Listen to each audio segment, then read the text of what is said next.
Hello, hello, hello, good morning.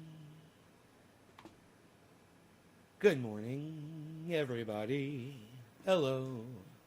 It's a little early. I got up a little early. But I am here right now. Teresa, you're the last one to... Oh, no, you were not. It was a cat. It was the last one last night. Hey, thanks for the digit right off the bat. I love it. Gonna get smoking here right out the gate.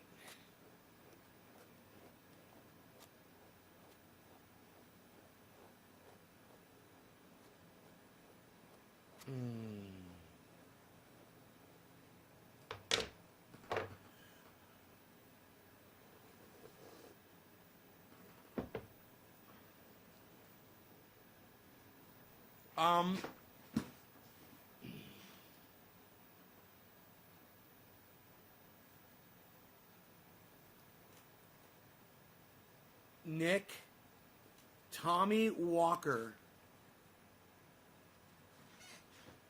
Tommy Walker. Yeah, that's the wrong digit. I'm just going to block you because you think you're fucking funny. How about that? You like that, Tommy? Blocked. Bye.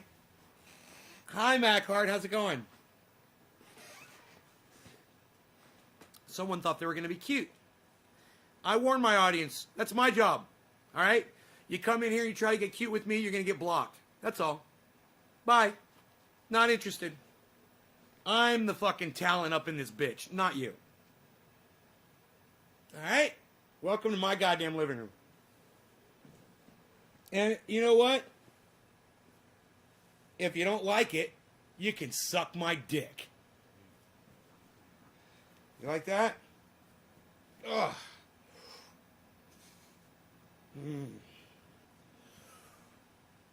Anybody else want to drop an actual digit and not get blocked? They're 3s, 5s, and 7s.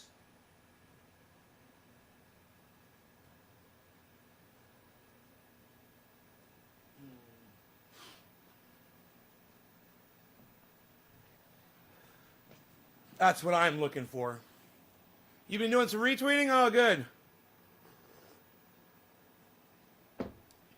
So, you know, Chuck Schumer came out of the Senate yesterday like this with both his hands in the air. Yeah, we did it. We passed a bill that's going to make sure that you guys only get $1,400 for the last, 6 months that you've been locked down? What does that come out to a month?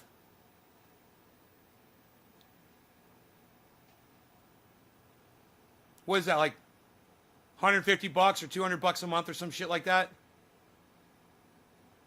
220 bucks a month or something? Yeah, that's called starvation wages. And everybody that's out there that's patting the Democrats on the backs, you know what I would call you right now, but it's too early in this video. But you really deserve to be called that. Don't be patting the Democrats on the back for passing this shit bill. Because that's all it is. It's a smack in your face, and they're laughing at you. Because I guarantee you, that bill's going to make them even more millionaires than they are. And it's going to take the food off your table. And it's going to make sure that you're fucking miserable. And they're congratulating themselves. And, of course, the mainstream media is congratulating them. The Democrats, the Democrats passed a bill. They passed a bill. They passed a bill. They took out minimum wage, which was $15. They took out an actual payment that was really going to help.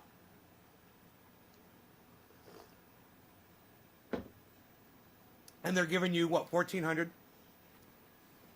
Man, I tell you what, if I was y'all, and if I was dependent on that money, I'd be fucking pissed.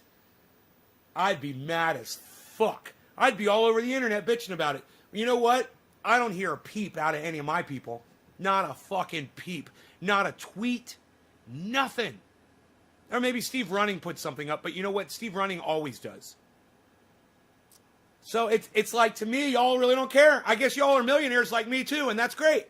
So everybody's doing good. Nobody's got to complain. Nobody's got to go on social media. No one's got to go support Jimmy Dore or Lee Camp or the people that are fighting for your... It's cool. Good. I'm glad everybody's a millionaire like me, man. When we can all sit around and show each other our money and pretend that... Oh, you get zero? Why is that, David? Why is that? Why do you get 0? I want to know.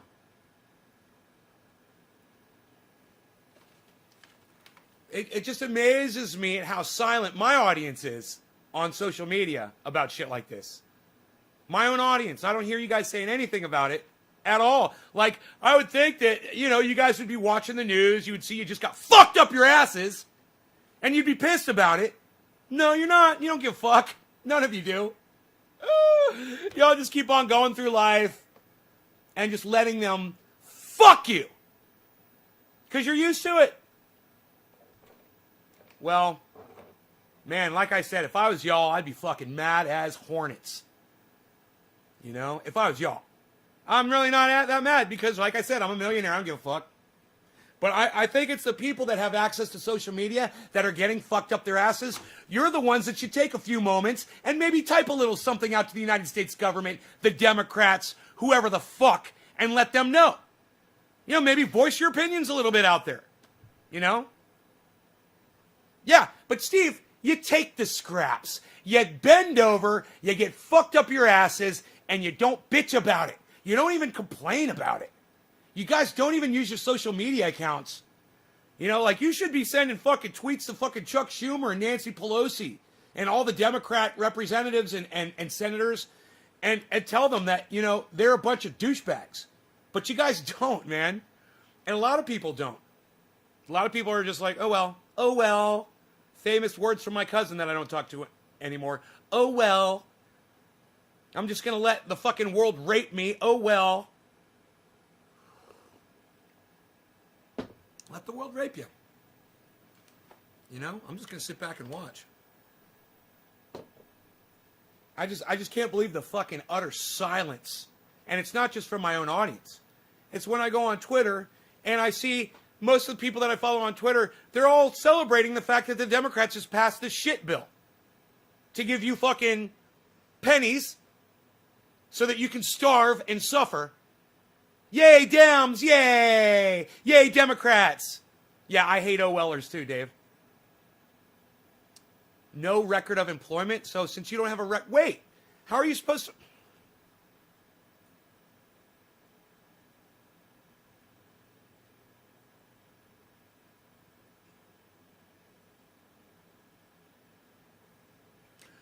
So only people, I don't understand, man. My brain just melted inside my skull, and I'm having a hard time with just general comprehension now. I don't understand what you just said. So talk to me, Dave. Talk to me like I'm a 3-year-old, okay? Okay, just pretend I'm 4 years old. I could just barely understand what you're saying to me. And then tell me again, you have to show proof of employment during a pandemic? Is that what you just told me? Hey, Bill Murray. Let me everybody just slow down here a second. Let me let David Campione tell me what the fuck he just said, because like I said, my brain just melted inside my skull a little bit, and I'm having a hard time with general comprehension, obviously.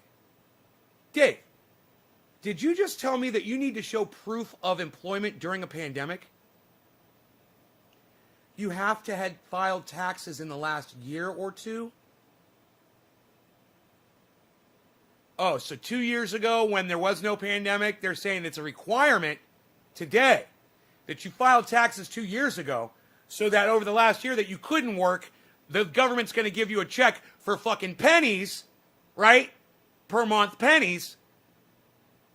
But you can't get that because you couldn't work because you're in a pandemic or because you don't have a normal job. You're just, doing whatever to get by. And I understand that kind of stuff too.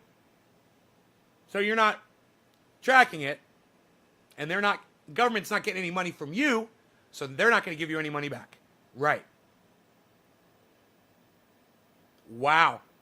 What a fantastic way to create an entire army of fucking thieves, criminals, murderers, and fucking crooks to just go out on the street and just take shit from people.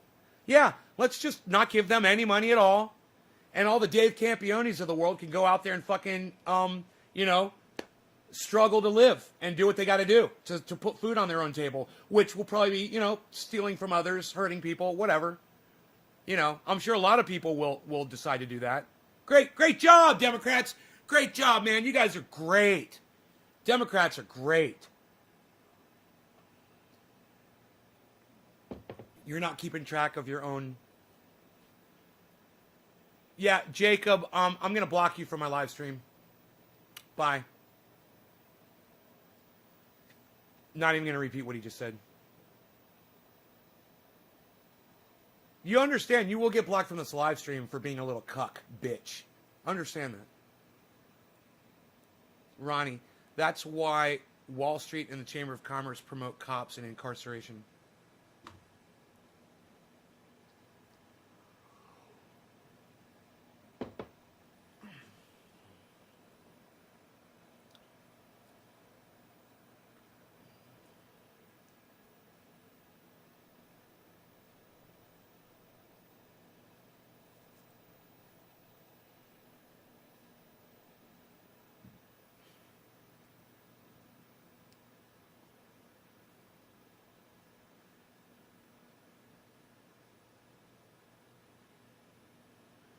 Ronnie Vella, that's a good point. Stop idolizing people like AOC because they just, it's like idolizing Nancy Pelosi. Oh, you don't idolize her anymore, but you're going to idolize the new Nancy Pelosi, right? You're getting in on the ground floor with AOC. Yeah, jail's a booming business. I know. That's got to change. Right? They want you to be out there on the street so they can catch you and put you in jail. Because that is a racket that they are profiting from. Burn down building because... Yeah, Ronnie, please watch your language on my live stream. Don't be calling for shit like that on my live stream. I will block you, just like I block everybody else. This is not the place for that sort of talk. If you can't figure out how to say things without putting my channel at risk, dude, then don't say anything. All right? It's just common sense. State pensions are funded by prisons? Yeah, I don't know about that. Yeah, I don't know about that either.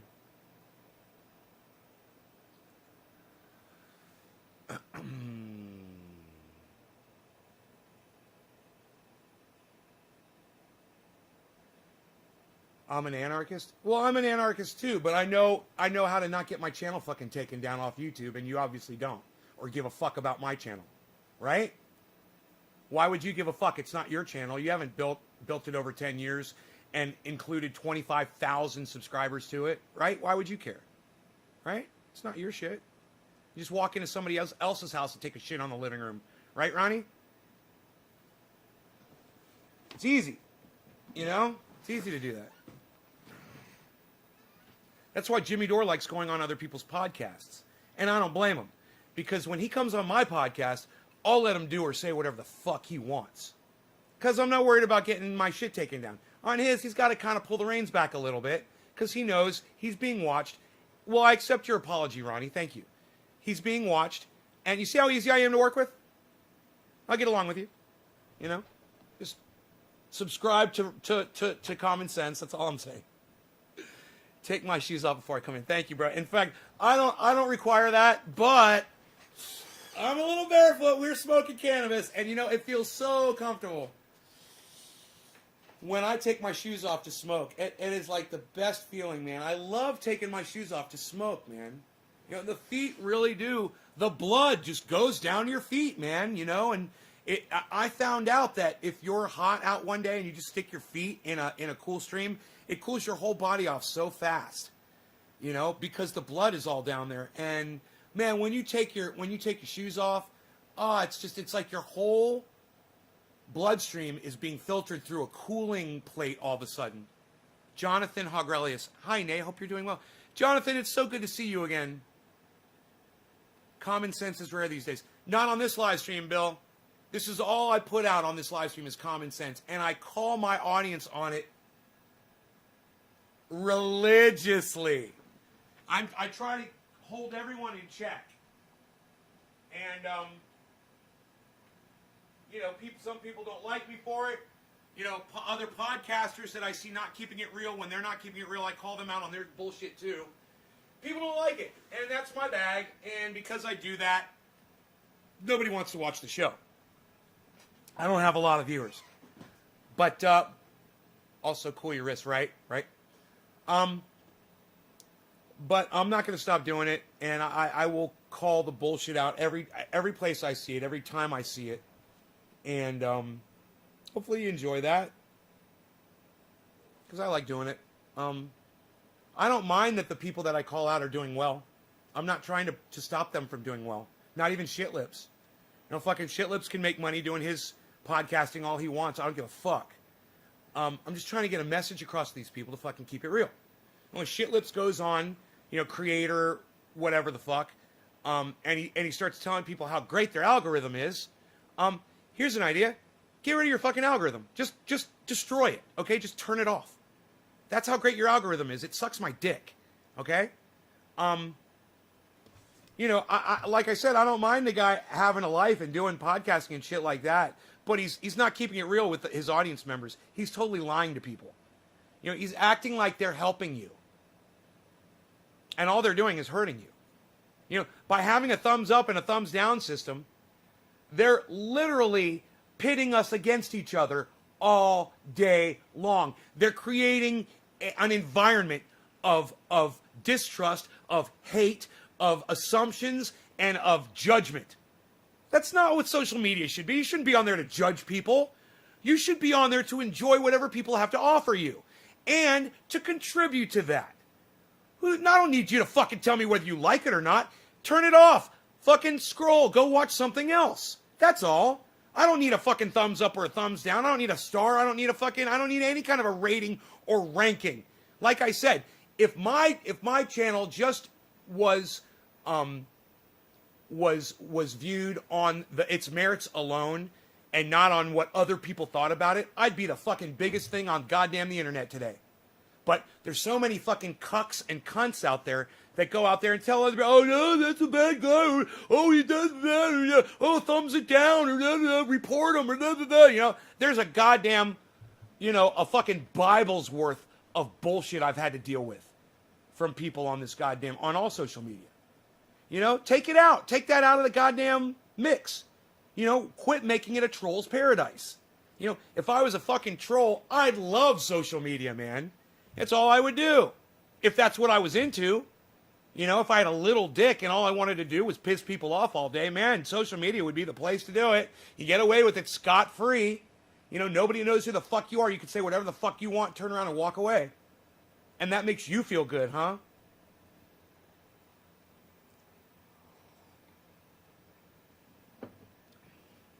Yeah, right, Prophet. I get what you mean. Yeah, thumbs up should be watching, and thumbs down should be go watch something else. Right, that's it. That's all you need. You know how many people saw this video? You know, keep track of that. That's all you need. I don't need thumbs ups and thumbs downs. It's a stupid concept. And Shitlips is too much of a cunt to understand simple reality. You know, when you give people a tool to hurt each other, they're going to use that tool to hurt each other. It's called a troll's paradise. You know, if there's two guys in an octagon and they're fighting each other, and I throw a couple of knives in there, you think they're just going to leave the knives on the floor? One of them's going to pick up a knife first. The other one better pick up the knife too so he can defend himself. It's the thumbs up, thumbs down. It's the whole fucking thing. You're giving people knives. You know? Why would you do that? Why? Because you're a cunt. You're a fucking dumb cunt. You're a fucking cunt. You're a pedophile. You're a child fucker. You're a fucking douchebag. You're a fucking cuck. You're a fucking... God, they don't make the words that I need, man. I need better words, man. I wish I had them. You're a fucking child fucker, man. You're an animal abuser. You're a fucking monster. You know, you look at reality, and I look at reality, and you see black, and I see white. What the fuck is that? How is that even possible? We're both looking at reality. We're both watching the same screen. But to you, thumbs ups and thumbs downs is a good thing. And to me, no! It's fucking dumb, and so are you. For convincing the whole goddamn YouTube community community into thinking that, yeah, that's something we all should live by. Smash that thumbs up, smash it, smash it, smash it. Really? You've made a bunch of fucking cucks out of everybody on YouTube. Listen to all these cuck motherfuckers. Smash. Really? Is that what YouTube tells you to say? Of course it is. You know?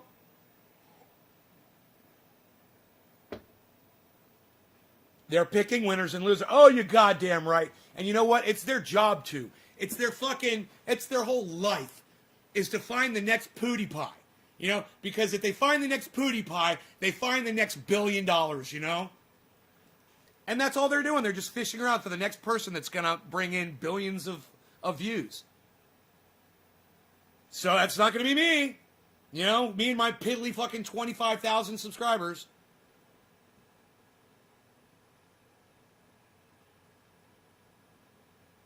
Yeah, it's still at 25,000. It ain't going to go anywhere.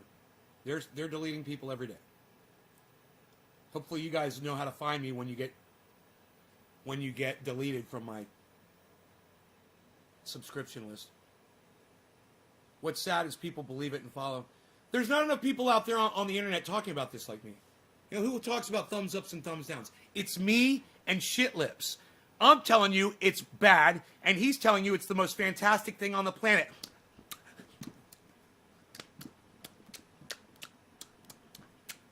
Fucking Shit Lips. Fucking smack your goddamn mouth at me, you fucking... Ugh! I just know he's got bad breath. I just know he's got fucking bad breath.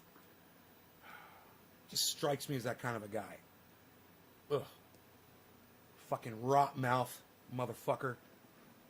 With your shit lips and your rot mouth. I don't know, is that bad? Can I say that? Am I allowed to say that? Fuck you, I don't care. Look at Bill Murray trying to take over my goddamn show. Bill, you're nobody. Shut the fuck up. You don't know who the fuck you're even dealing with right now. Come in here and tell me what it's time to do on my goddamn show, motherfucker. YouTube promoted my shit channel because I was kid-friendly and didn't curse on my channel. I went out of my way to do that. Right? Butt breath. Okay, Bill Murray won me back over with butt breath. I like that. All right, it is time to smoke. Fuck you. Fuck you, Bill Murray. Fuck you, Bill Murray. Who am I smoking for? Never thought I'd say those words. Fuck you, Bill Murray. Leave it to a troll on YouTube. You know what, Bill Murray, I believe that's really your name. Is that really your name, or are you a troll? Are you a Bill Murray troll? Is that a picture of Bill Murray in there? Oh, no, that's really you, right? Your name's really Bill Murray, isn't it? Can I just call you Will Murray? No, I'm not just loving it. Well, I'm not just loving it. Right on. Cheers. I forgot who I just fucking selected, man. God bless America. Philip Palazzolo, cheers, buddy. We'll give you, I don't know, fucking call it bottom of the hour. Cheers.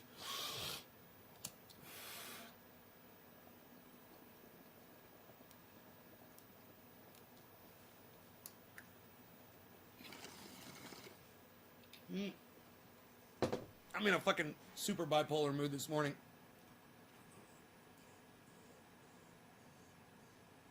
This cannabis will probably help.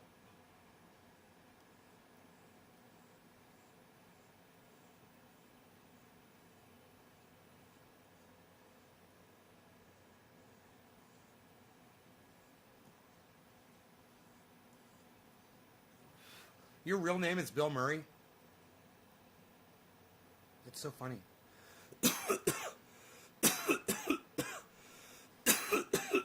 Bill Murray's fucking hilarious.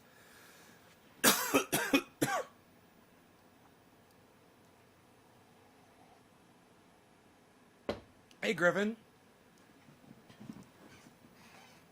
So you guys might have noticed a sentiment that I've been saying on this show for over a year, which has been that Facebook is a place where if you want to find out what somebody's kid did in high school yesterday, or see a project, or, you know, some kind of a fucking volcano that their 8-year-old made, or find out that somebody's dog died, or what they had for dinner last night. That's where you go for that kind of bullshit. Facebook. If you want to interface with people with similar ideals that you have, similar, I wouldn't even say politics, social, I would say more of a social network. Man, I would only go to Twitter, and I would never go to fucking Facebook. Facebook, it's like the mentality between the things that I see people write on Facebook, to the things that I see people write on Twitter, are night and day. You know, this is a Facebook post, okay?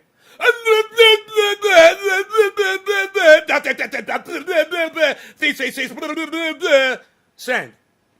And Twitter's like words that make sense with a period and like having to do with stuff that I'm interested in.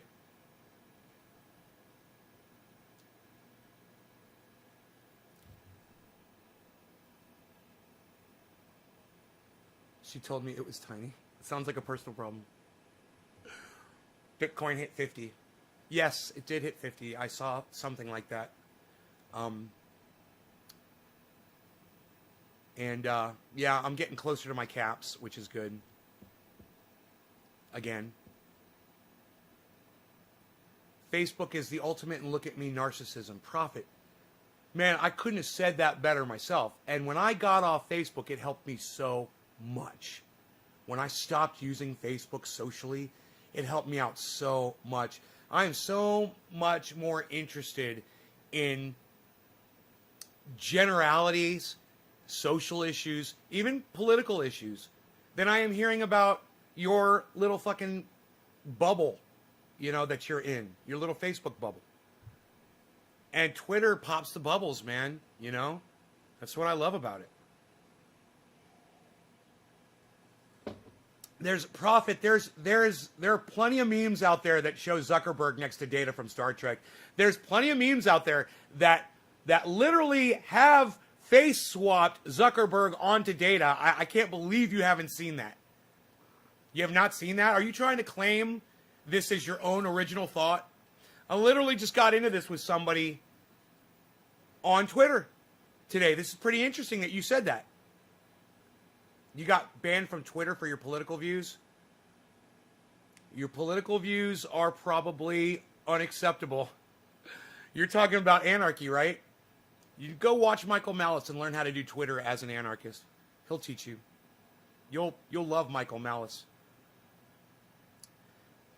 And he doesn't get kicked off Twitter. And he talks about all kinds of shit. I admit it's not an original thought, but I haven't seen the memes. Go see the memes, bro. Go Google that shit. Google Zuckerberg Data. Don't put Zuckerberg Data breach. Put Zuckerberg Data Star Trek meme. Bro, you're going to see a whole bunch of shit. So funny. So anyway, like I said, non-original thoughts. So for over a year, I've been on this show telling you, and you guys know, how I feel about Facebook compared to Twitter. Right? So I saw a tweet on Twitter. Some girl put up basically the exact same thing that I say about Twitter all the time. And I'm like, oh, that's fucking original. I mean, I literally have seen the same fucking tweets before from other people. And it's inspired me to talk about this. And I was expecting there to be some kind of an author or quotations. No, she was just typing it out as her own personal thought. Now, granted, I agree.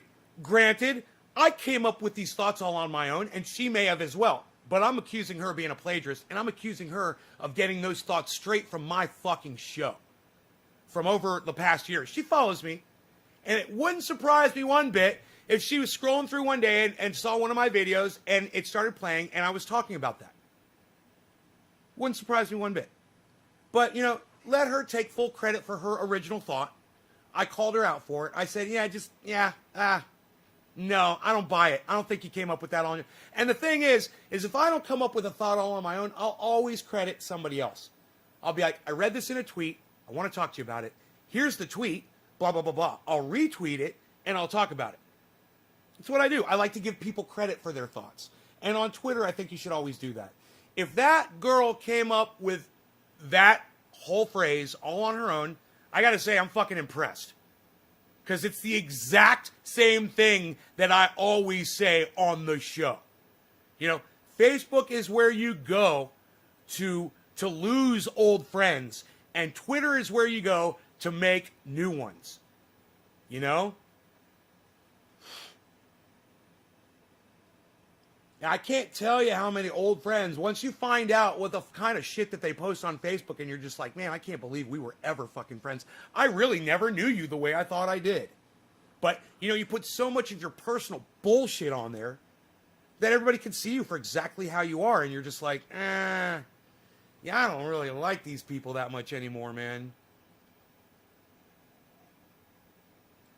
The people who barely type anything on Facebook, they're the smartest ones. The ones that you barely ever see. You go to their Facebook channel, and it's like their last post was like 6 months ago, and it was just like something huge happened in their life or something. Those are the best people. Maybe I convinced her. You know what? And she says she came up with this thought 3 days ago or something, you know, or 2 days ago or whatever. Well, I've been talking about this for over a year. You know, and I've talked about it multiple times. Every time I think I've ever told you guys to come over from Facebook to Twitter, I told you why. I told you what I thought about it, you know? And I've been, like I said, I've been talking about that for a very long time.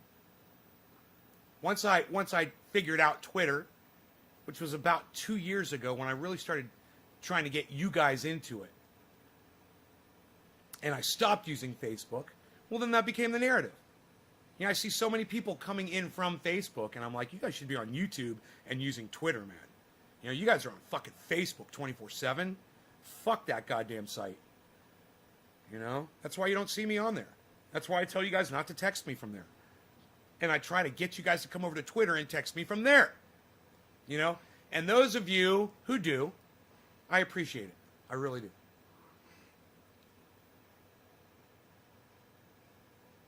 Right? Right? Well, why won't you go to YouTube, Love Chance? Why are you on Facebook instead of YouTube? And you could stay in touch with gardeners on Facebook. I mean, I'm sorry, on Twitter. Likes to have a good time. I don't judge people. What's not to like? Ronnie Vella. I don't know. I mean, I'm glad that this girl had that thought. And if it really was her own original thought, and she didn't see my video or see something that I tweeted about it, and she came up with it all on her own, and the thought just popped in her head, it's fucking cool. I'm glad.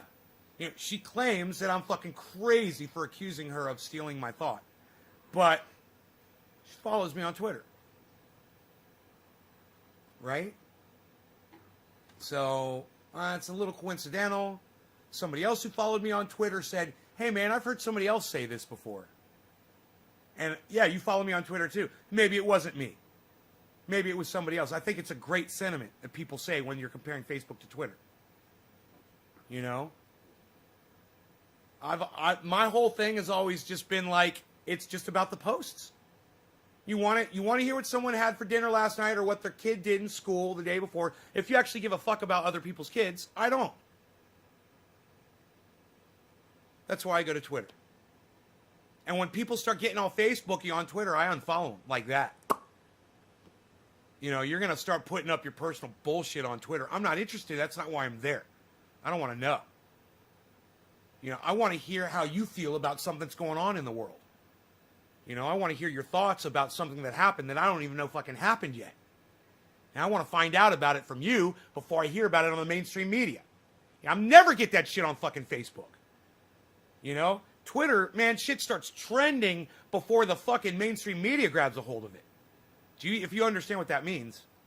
On Twitter, they've got this thing called trending on the right side. When people are really talking about something a lot, it generates these trends that pop up on the right side. And you'll get the news from people. And sometimes you'll get local news from individuals that are literally there. Like some place is on fire. And there's a whole bunch of people talking about it in some city somewhere, and the news hasn't even arrived there yet. And that shit will be trending on Twitter. You know?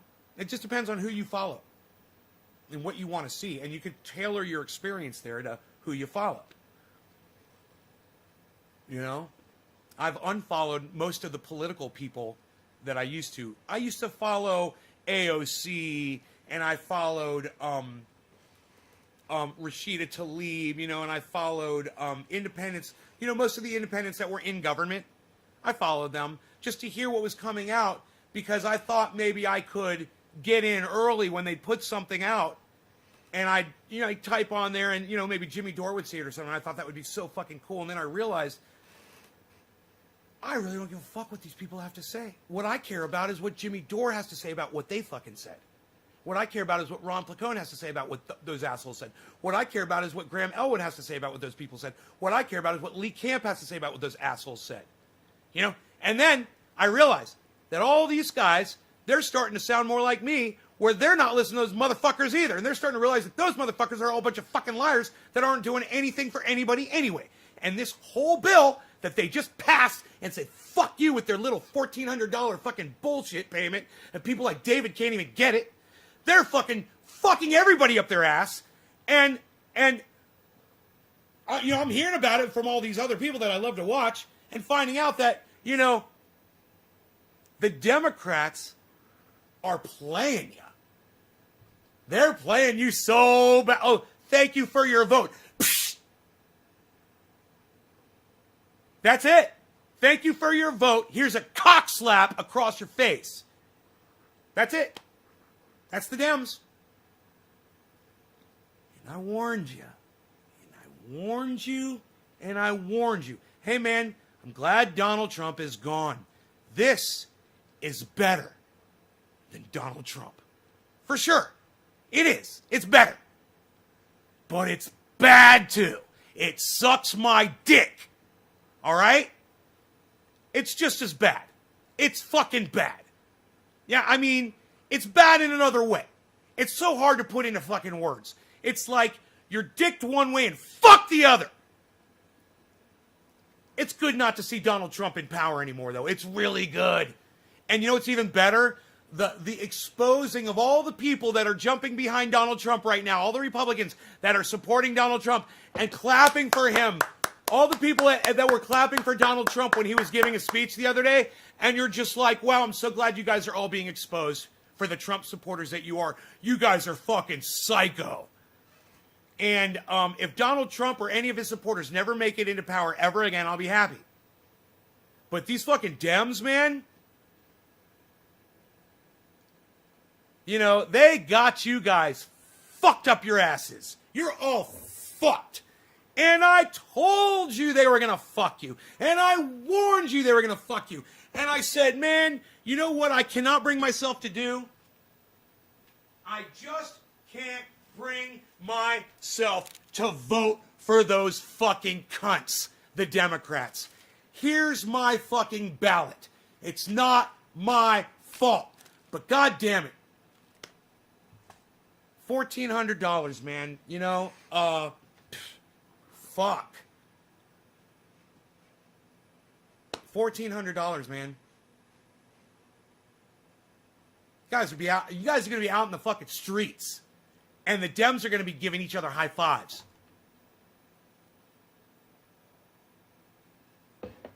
And we all see it. And you all see it. And we're looking right at them. It's not like it's hidden. Blake says it's totally worse. It's worse? No, it's not worse, bro. No, it's not worse, bro. You had a douchebag. All right, Blake, let me just call you a fucking idiot. Nice to meet you. You're a fucking idiot, number one. Number two, you had a president that sent people to the Capitol. And then when those people were ravaging the people inside the Capitol, this leader of yours that you say would be better to have in power sat there with his hands folded while people in the Capitol were being ravaged and murdered. Blake, you're a dumb cunt. Welcome to my show, bro. I'll be right back. Let me just put my my laundry in the dryer really quick. Put laundry in the dryer. I gotta put that laundry in the dryer, girl. Putting laundry in the dryer. He's putting laundry in the dryer. Oh, girl, in the dryer. Out of the washing machine.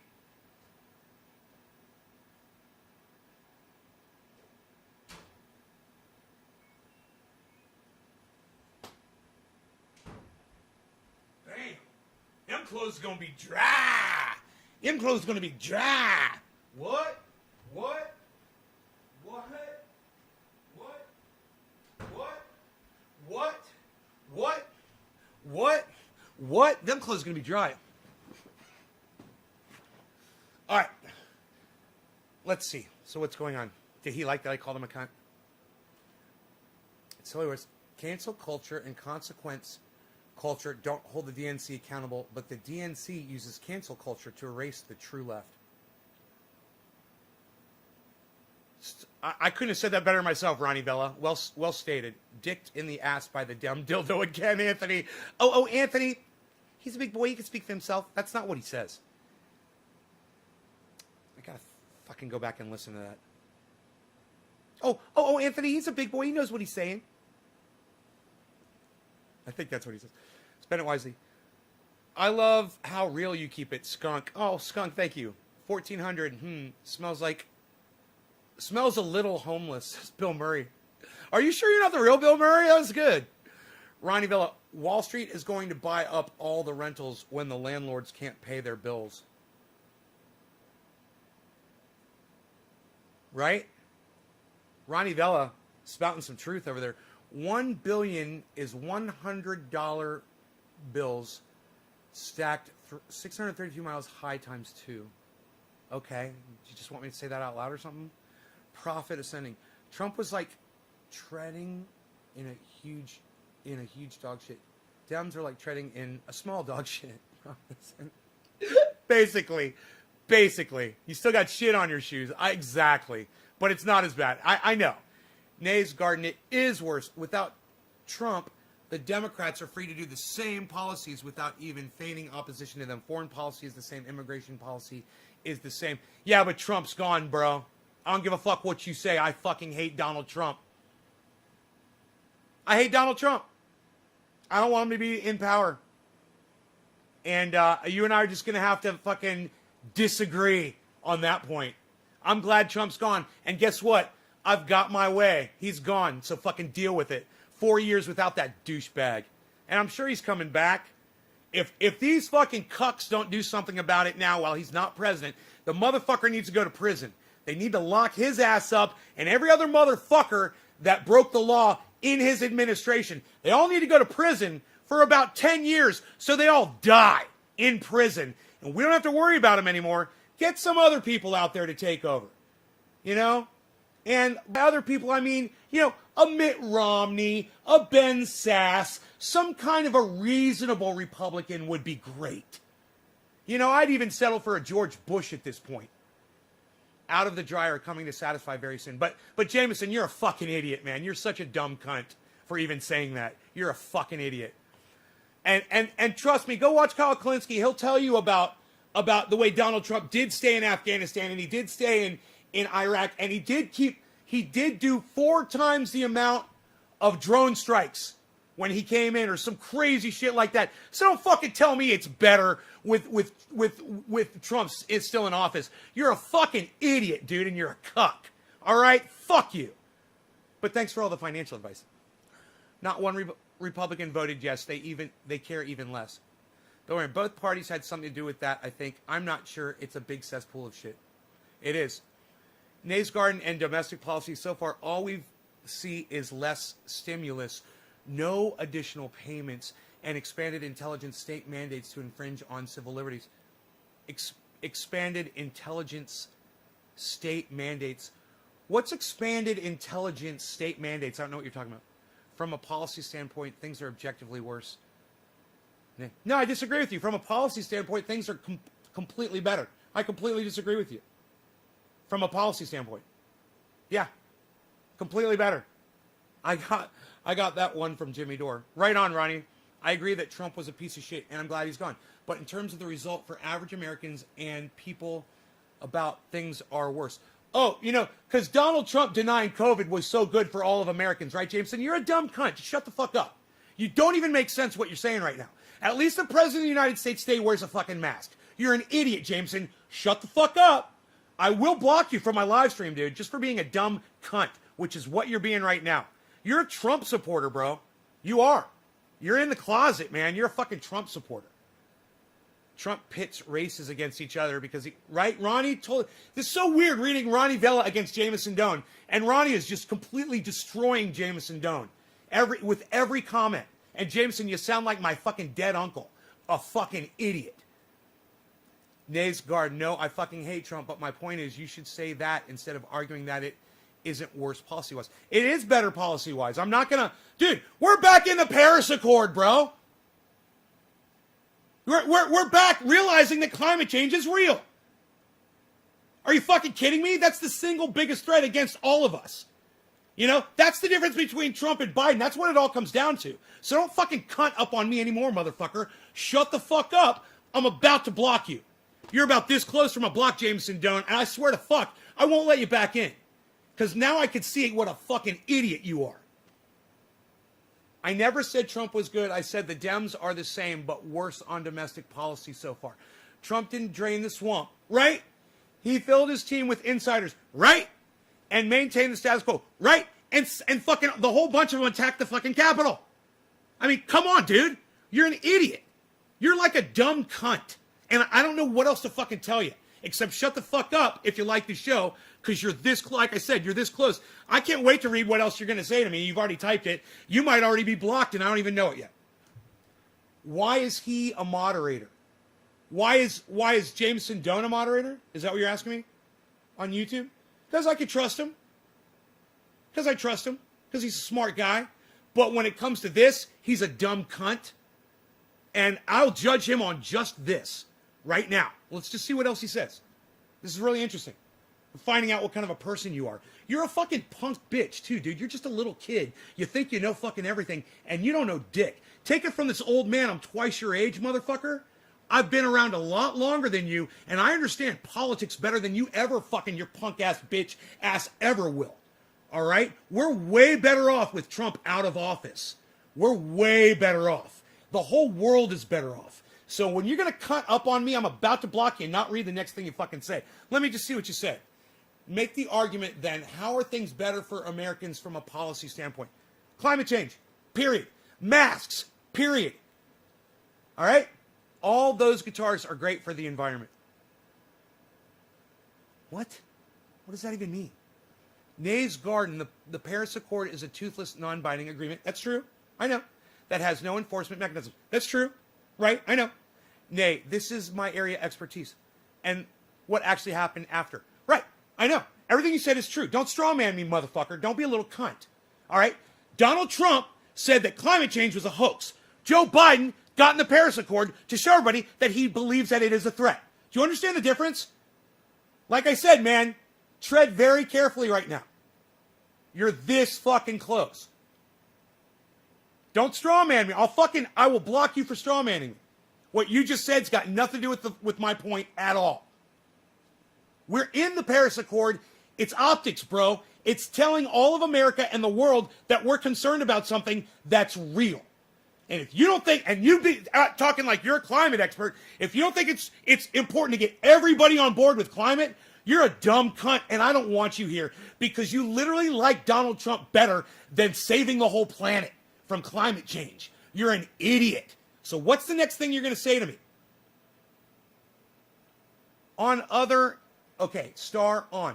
Other nations drew back on climate commitments in terms of climate change. Getting back into a climate agreement is actually bad because it creates the illusion that things are... Dude, Jameson, I'm blocking you. Look, I want everyone to see Jameson Doan's straw man argument. I'll make it full screen. Look at him straw manning me, everybody. I told you not to straw man me, bro. I told you not to straw man me. All right? Now you're going to get blocked from my live stream. All right? This is like me. when I would get in trouble with my mom and she would say, wait till your father gets home. All right? As soon as your chats go past the screen, bro, daddy's coming home. Because I'm not silencing you. I'm just telling you you're a dumb punk cunt bitch. And I don't want you here anymore. And it's got nothing to do with what you did for me with Bitcoin and all that shit. I appreciate all of that. I want you to know that. Thank you for all of that. That was great. But you're fucking psychotic, dude. You've been indoctrinated. And now you're trying to hold your narrative with straw man points that don't even address what I said. All right? And you're arguing with me just for the sake of fucking arguing. Now, everybody see, because it creates the illusion that things are actually being done on climate change. Well, you know, I'd rather have people know about it than not. Yeah, I'd rather have people think that we're actually doing something about it than just walk around and pollute and put more carbon up and support policies that are just going to make it worse. And if you're not listening to me, you're not listening to me.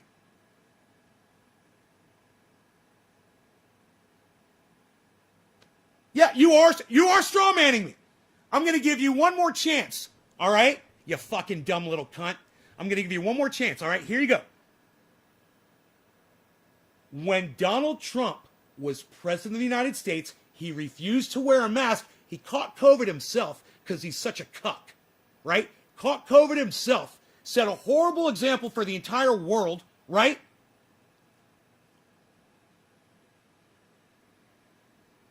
And he called climate change a Chinese hoax, and he called COVID the China virus. He caused Asians to be beat up in the fucking streets, dude, of America. You understand that? You still want to tell me he's better? No. No. Biden or Trump, motherfucker. Say it right now. You say it fucking right now. Biden or Trump? I've just made my fucking point, dude. Who's better, Biden or Trump? Who'd you rather have right now? Sitting in that fucking Oval Office right now we're almost got COVID fucking handled. We got these vaccines going out. We're this close to herd immunity. Who'd be better in office right now, Biden or Trump? Just say it. For the whole planet. For the entire planet as a whole, who would be better? I'm only giving you one chance right now, motherfucker. You can only type 2 words. Either Biden or Trump. Who'd be better for the planet right now? For the entire planet as a whole, pretty easy. I've made my fucking point. You had your chance to listen to me. 1 word. Type 1 word. That's all you can type. If you don't type anything but 1 word, and it's one of those men's last names, I'm blocking you. Dude, I know I'm right, and I know you're wrong. And I'm not going to sit here and have somebody in my audience that literally thinks they're going one up on me over something that they're completely wrong about. Jeremy, what's up, brother? Jeremy can come in and say whatever the fuck he wants. I love that man.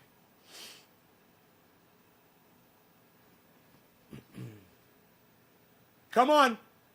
1 word, motherfucker. Okay, look. No. Now you're blocked. I told you. I gave you the chance, and now you're blocked. And now goodbye. Forever. I don't give a fuck.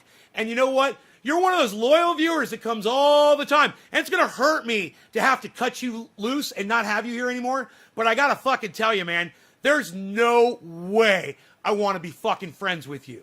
You're a fucking idiot. You are a fucking idiot. Good morning, Jer. What's up, bro? How are you? Good to see you, sir. Welcome to my show again. Oh. He is Jeremy, that was a staunch supporter of the show, somebody who comes all the time. And, you know, you're not going to fucking let me common sense him. I'm sorry. You know, maybe if he had a little 8-year-old daughter who was Asian that was getting picked on from other kids out in the playground or whatever, maybe it'd change his mind. You know? It blows my mind the amount of ignorance when you literally just throw the facts out at somebody and you say, hey, man, when Biden is president or Trump is president, we're bombing other countries, man. We're killing people. It doesn't matter who the fucking president is. But if one of them is going to say China virus, yeah, or the Kung flu repeatedly and cause racial hatred in this country, I'm going to go with the old fart fucking Biden motherfucker. And if you're not, we can't be friends because you're a racist cunt. All right? You got it? That's what it comes down to. It just comes down to people, man. It just comes down to I love people and you couldn't give a fuck about them. Gage, right? You know, and I'm sorry, as an American citizen, I want to apologize to all Asian people for my country because we're cunts.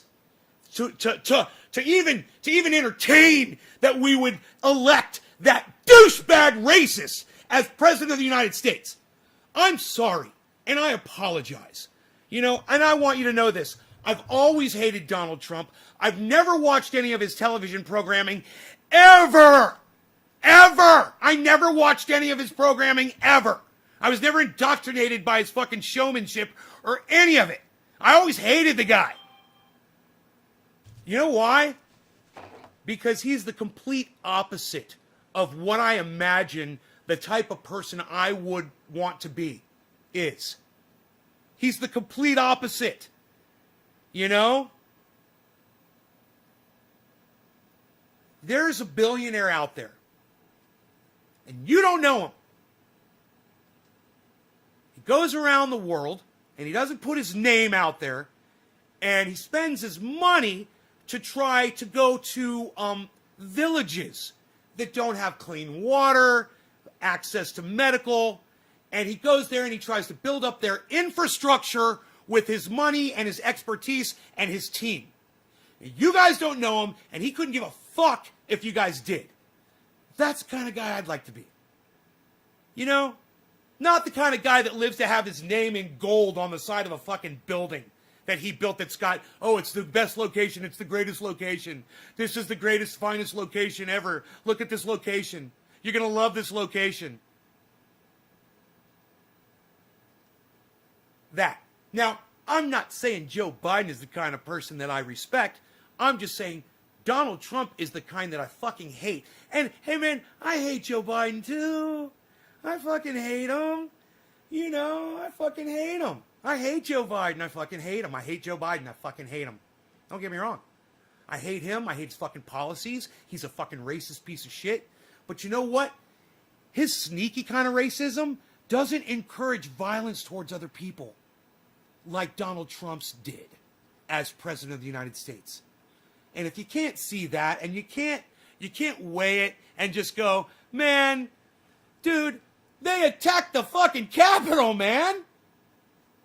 You know, the guy said climate change was a Chinese hoax. He called it the Kung flu. And he called COVID the Chinese virus. He made people hate Asians, man. A lot of that hate would have never existed if it weren't for him. He blamed China for the fact that he couldn't stop a pandemic in his country. You know, he was the only person in the world that was doing that. The guy was a fucking joke. And I'm so glad that he's not president of the United States. And I didn't vote for Biden. So you can't blame me. And you can't credit me. I'm thankful. And that's all I'm saying. I'm fucking thankful. So thankful.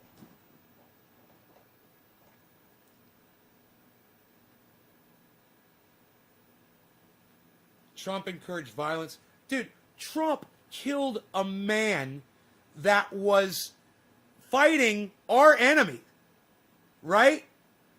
He was over there fighting our enemy, and Trump sent missiles in and killed a guy. Why? Because he had some shit going on politically that he wanted a distraction of. So he decided to murder someone to hide it. I mean, did you guys forget about that? He decided to murder to make a smokescreen.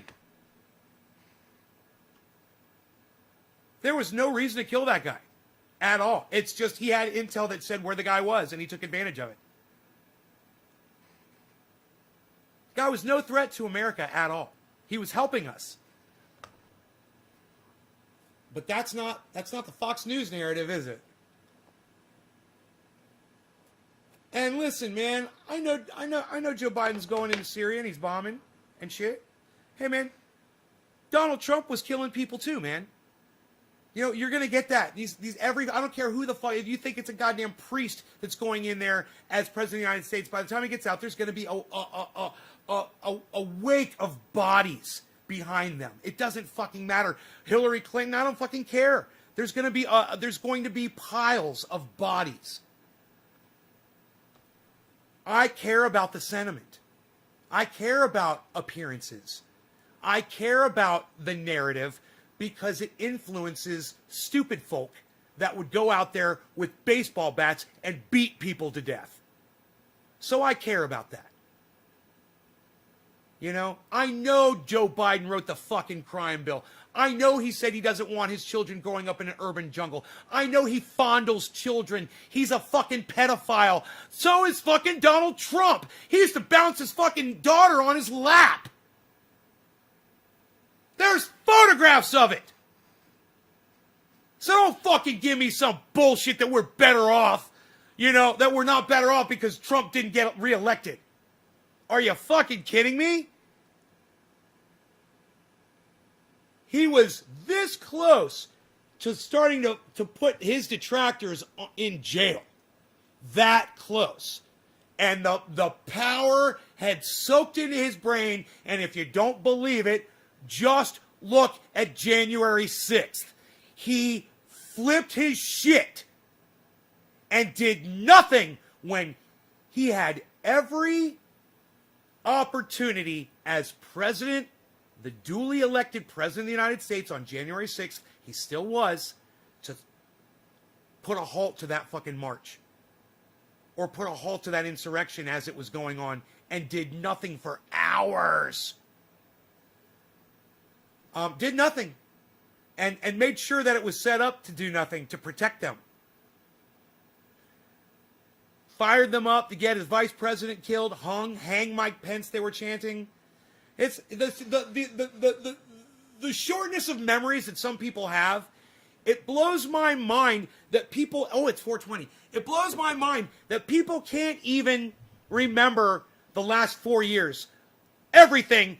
I mean, yes, there was a lot, but hey, man, start fucking thinking about it for a few minutes. See how many things that you could come up with that Donald Trump did that were reported all over the news that were so fucked up. You know one thing that stands out in my mind?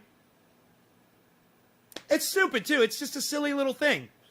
He was with a bunch of world leaders, and they were all coming out to a photo opportunity, and he elbowed his way in front of one of the ministers so that he could be in front, and literally stuck his nose up in the air while he did it.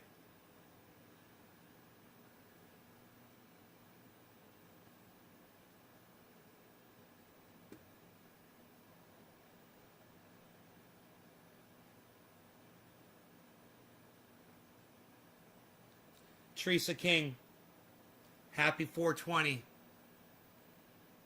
Cheers. Hey, Slowski, what's up, brother? Hey, Jeffrey Cooper, hello.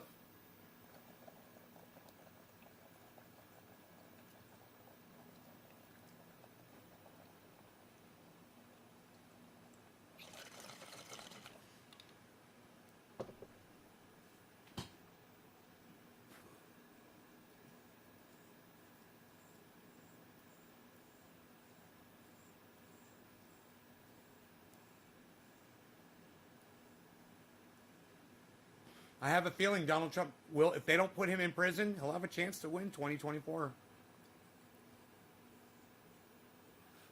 You guys need to not forget about this.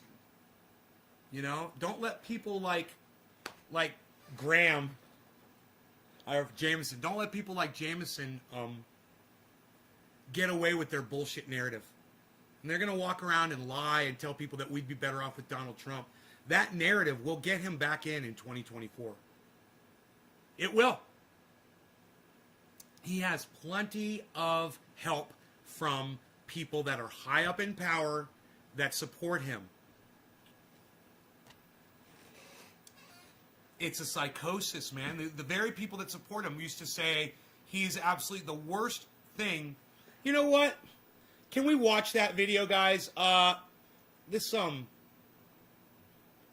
There is there's a video. It's so goddamn good. It's Brianna Keeler, and I like Brianna Keeler. You know, she's pretty fucking she's a pit bull, dude. You don't even understand. Some news reporters are good, you know?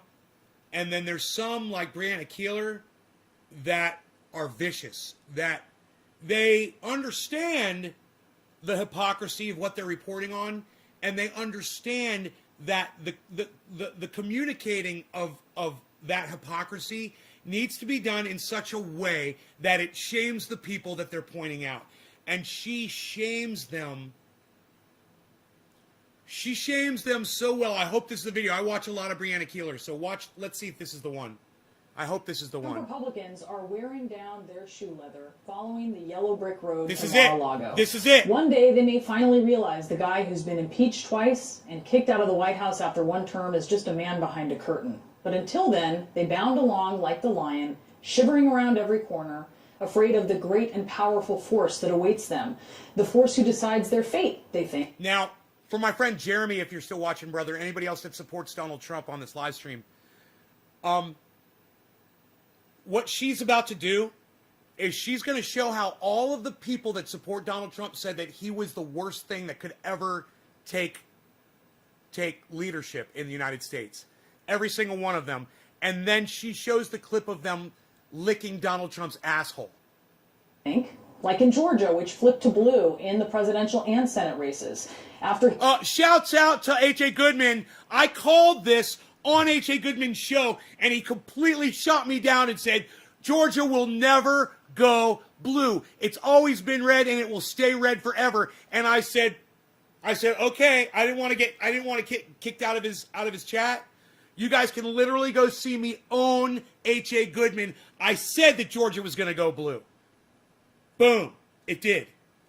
He lost the election. Trump used Republican Governor Brian Kemp as a punching bag. And I said it on this show.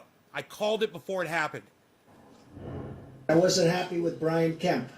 I wasn't at all happy. Your governor and your secretary of state, they're petrified of Stacey Abrams. They say they're Republicans. I really don't think they are. They can't be. They had I don't think they are. officials making deals. He tries to be all cute. This character in Georgia who's a disaster, and the governor's done nothing. He's done absolutely nothing. I'm ashamed that I endorsed him.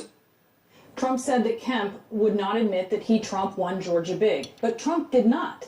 Then Trump falsely said that Brian Kemp could overturn his state's election results against the will of the people. Trump wanted Kemp to call a special session to do so, but Kemp refused. Trump put a bullseye on Kemp. So what is Kemp doing now? Donald Trump is the 24 nominee for Republicans. Would you support him? Absolutely. I'm going to support the nominee. As I said again, I work very hard for the president. Now, let me pause it right there and let me just point two things out. Number one, can you believe this cuck? Can you believe this cuck bitch? After all the shit that Donald Trump just talked about him, right? Look at him cucking up to fucking Trump. That's sickening. But the other thing I wanted to point out is you're not noticing how vicious Brianna Keeler is yet. But she just was.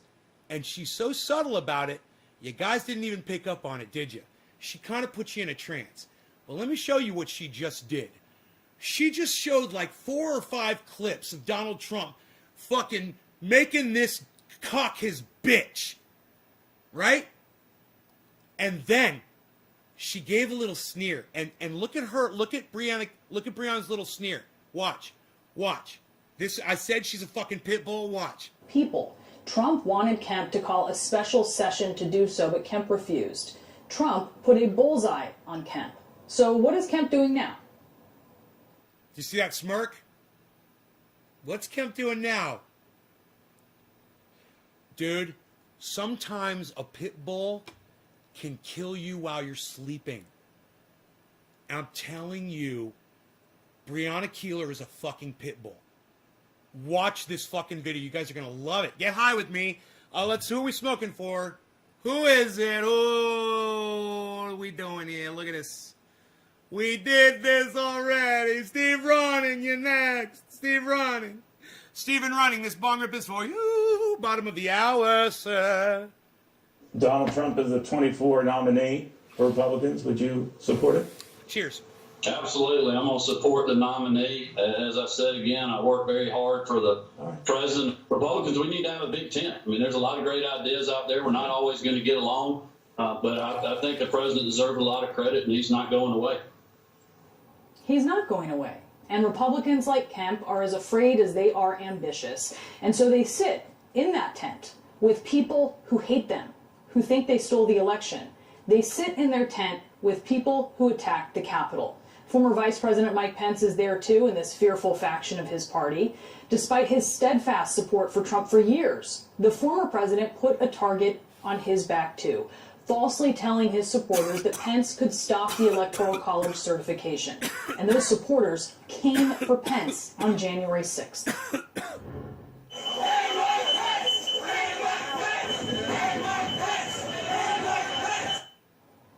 Okay. The moral thing to Just in case you guys are wondering, the crowd was screaming, "Hang Mike Pence," repeatedly.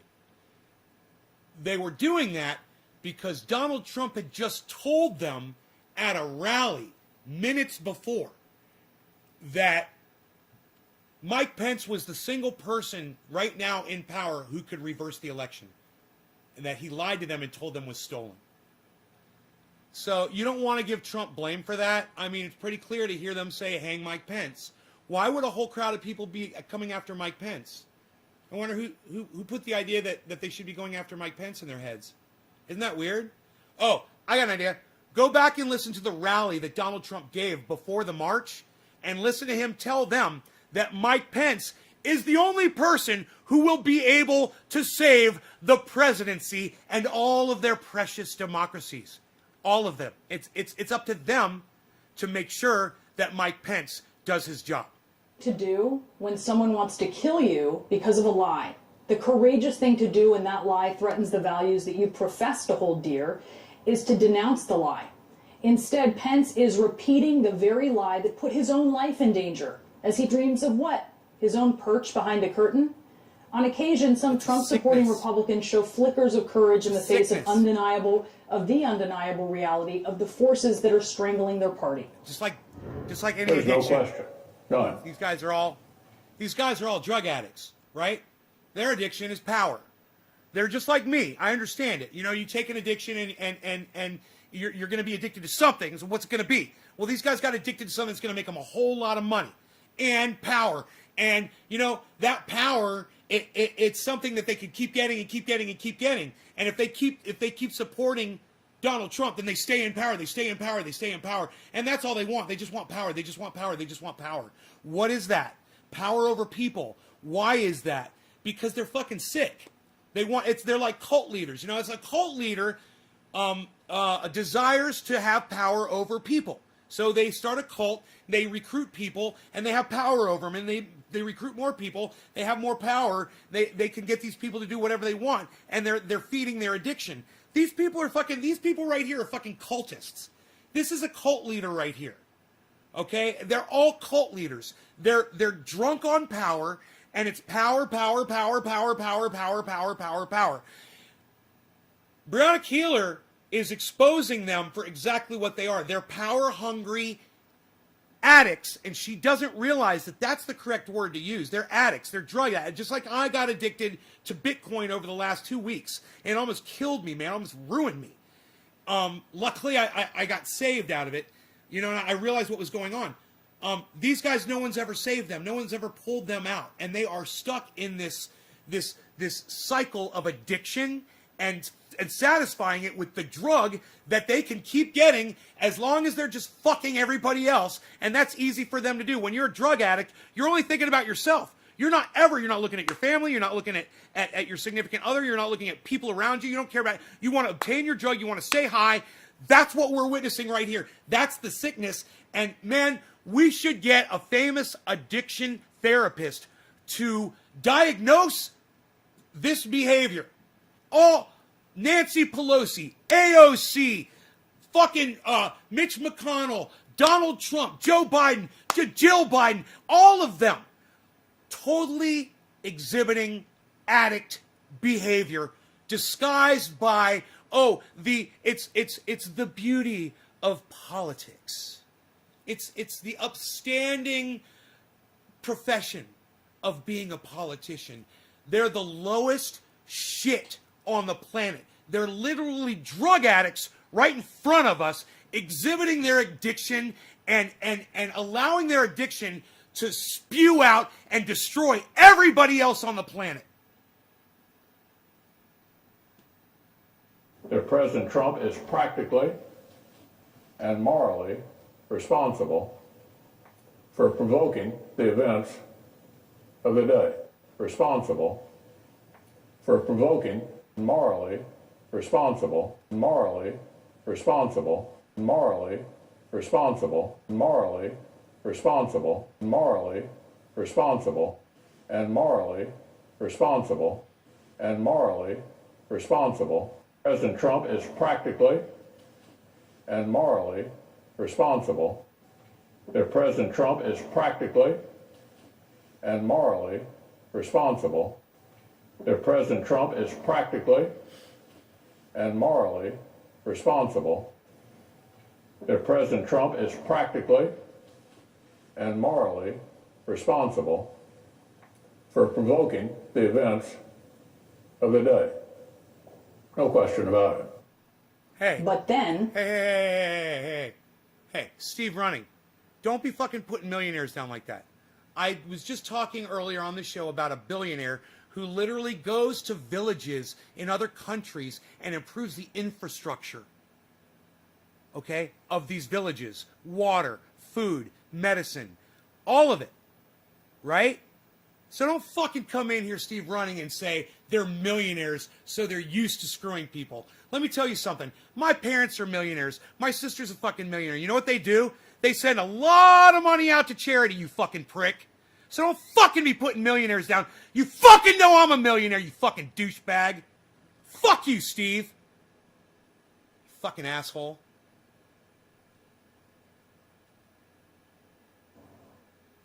If the president was the party's nominee, would you support him? No. Oh, You the said, nominee of the you party? said, no, Absolutely. you just said that millionaires were the reason that they're used to screwing people. People don't become millionaires to screw people over. People don't become millionaires by screwing people over. Steve, just because you never fucking figured it out doesn't mean you gotta be a bad person to be a millionaire. You fucking dumbass. Shut the fuck up. Quit trying to double down and reason your way out of this, you fucking idiot. there is safety in numbers, but there is cowardice as well. And right now, the Trump-supporting GOP has the monopoly. I can't even fucking concentrate. I don't even know what the fuck Breonna Taylor just said. You got me so fucking confused right now, you fuck. What the fuck just happened? There is safety in numbers, but there is cowardice as well. And right now, the Trump-supporting GOP has the monopoly on it. You mess with my wife, you mess with my kids, that'll do it every time. Donald, you're a sniveling coward, and leave Heidi the hell alone. That was his best impression of a Texan. Oh, that was great. He should go fucking do Hollywood, man. He could be a cowboy. That's okay, Steve. I forgive you. Fucking come down on millionaires, bitch. They want him to go away. Let me tell you this right now. Donald J. Trump ain't going anywhere. Donald Trump is everything I taught my children not to do in kindergarten. They beat him up before he got into office. They're beating him up after he... Everything I taught my children. Donald Trump is everything I taught my children not to do in kindergarten. Donald Trump is everything I taught my children not to do in kindergarten. Donald Trump is everything I taught my children not to do in kindergarten. Going anywhere. Donald Trump is everything I taught my children not to do in kindergarten. Going anywhere. Donald Trump is everything I taught my children not to do in kindergarten. Trump is everything I taught my children not to do in kindergarten. Donald Trump is everything I taught my children not to do in kindergarten. Do you know what the key word there is in that whole sentence? It's kindergarten. What she's saying is Donald Trump doesn't even have the mentality of a child in kindergarten. Do you guys realize that? It's the word kindergarten. That she's classifying, she's literally saying where she believes Donald Trump's mentality resides. They beat him up. Trump ain't going anywhere. Donald Trump is everything I taught my children not to do in kindergarten. Trump is everything to do in kindergarten. They beat him up before. To do in kindergarten. To do in kindergarten. To do in kindergarten. They beat. To do in kindergarten. To do in kindergarten. To do in kindergarten. To do in kindergarten. To do in kindergarten. To do in kindergarten. To do in kindergarten. To do in kindergarten. They beat him up before he got into office. They're beating him up after he leaves office. I mean, at some point, I mean, give the man a break. You know how you make America great again? Tell Donald Trump to go to hell. I think he laid out the clearest choice that a free people will ever have between two candidates. That a free people clearest again? Tell Donald Trump to go to hell. You know how you make America great again? Tell Donald Trump to go to hell. Give the man a break. You know how you make America great again? Tell Donald Trump to go to hell. I mean, give the man a break. Wait, leaves office. Wait. I mean, give. Wait.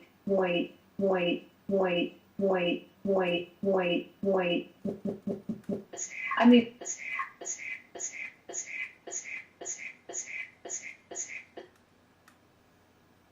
I mean, thing I to do it. Thing I Tell Donald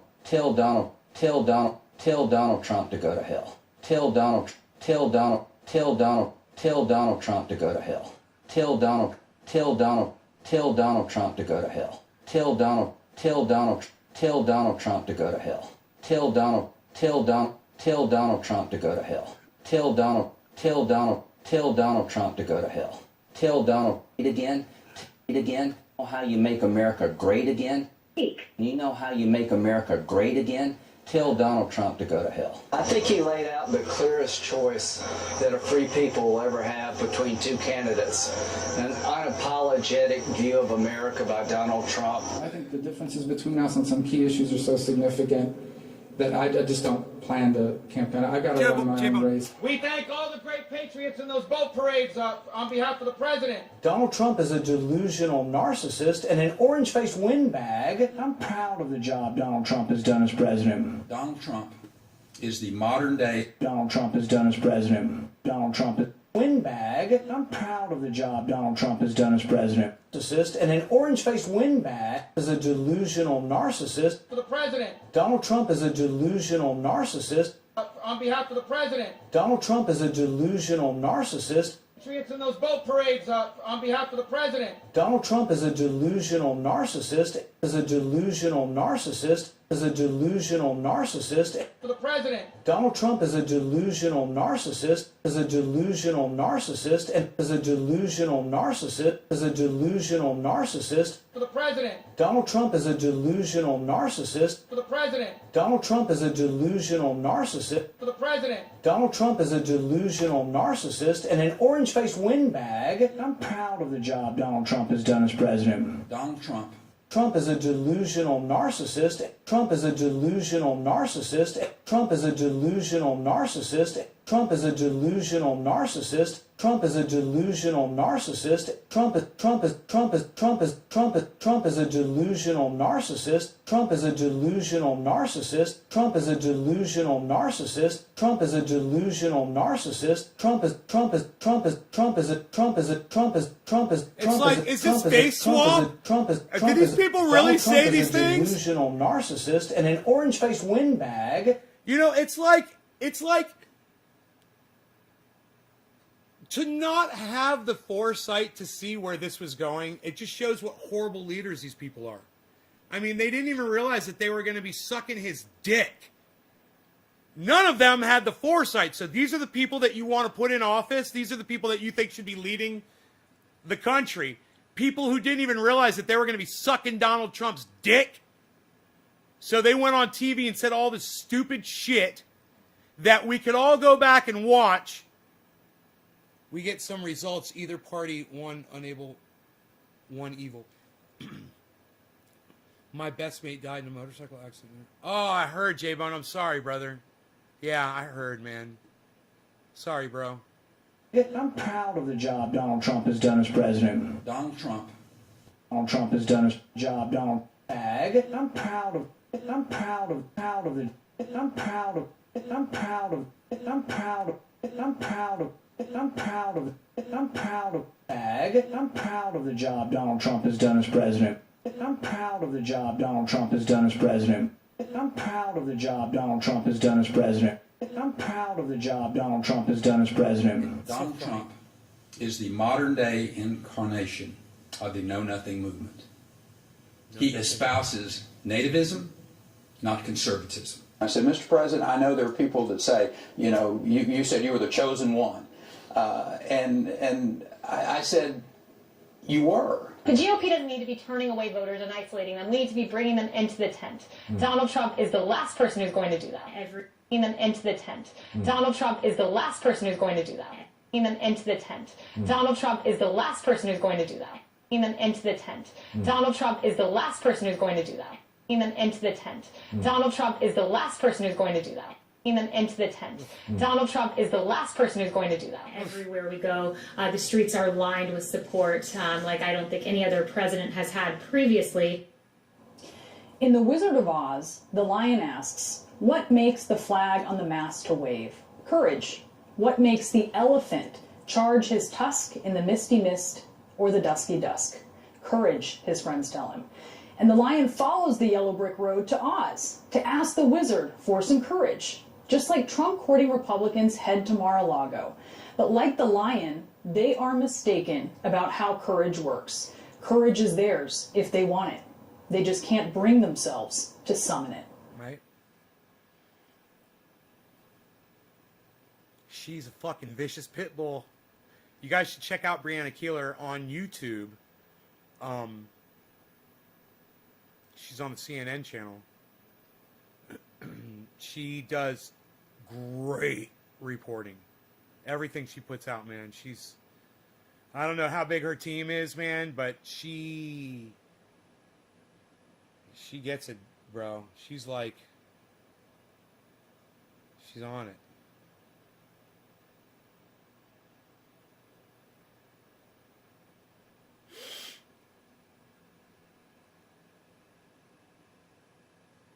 Well, thanks, bro.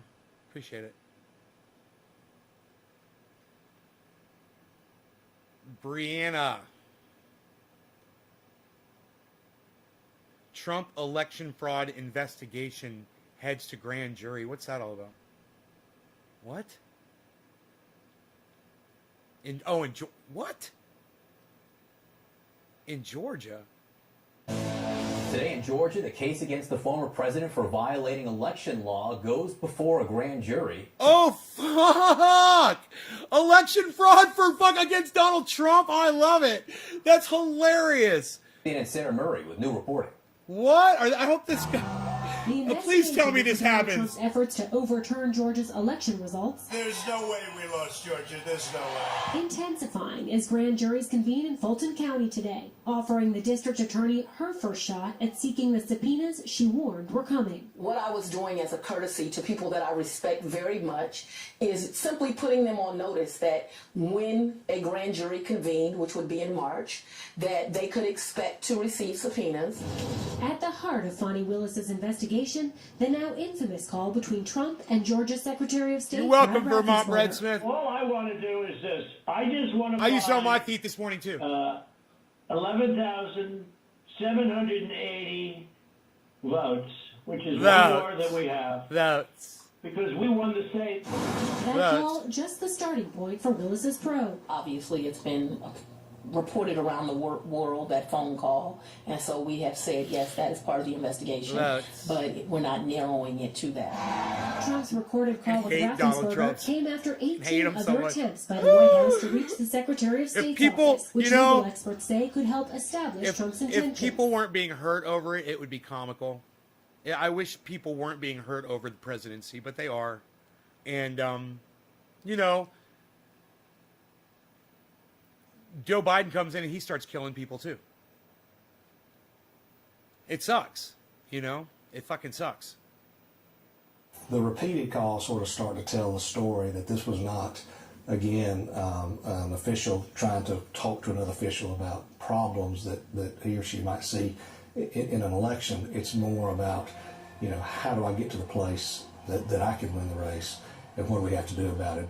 Willis has already asked a number of Georgia officials to preserve documents, though they are not targets. Some had lawyered up even before her inquiries. I would like to. Willis has said she's also looking into the abrupt departure of former U.S. Attorney B.J. Pak, Rudy Giuliani's false allegations of election fraud before Georgia legislators, and a call between Trump loyalist Senator Lindsey Graham and Raffensperger, which the Secretary of State viewed as an attempt to toss out ballots. I categorically reject that. That wasn't my intent, and that wasn't the purpose of the conversation, to throw out ballots. A person familiar with the investigation says the DA's office is likely to rely on subpoenas over voluntary requests for information to establish a clear court record of their pursuit of evidence. Willis, the person said, is also unlikely to be deterred by broad claims of privilege the former president has tried to deploy in the past.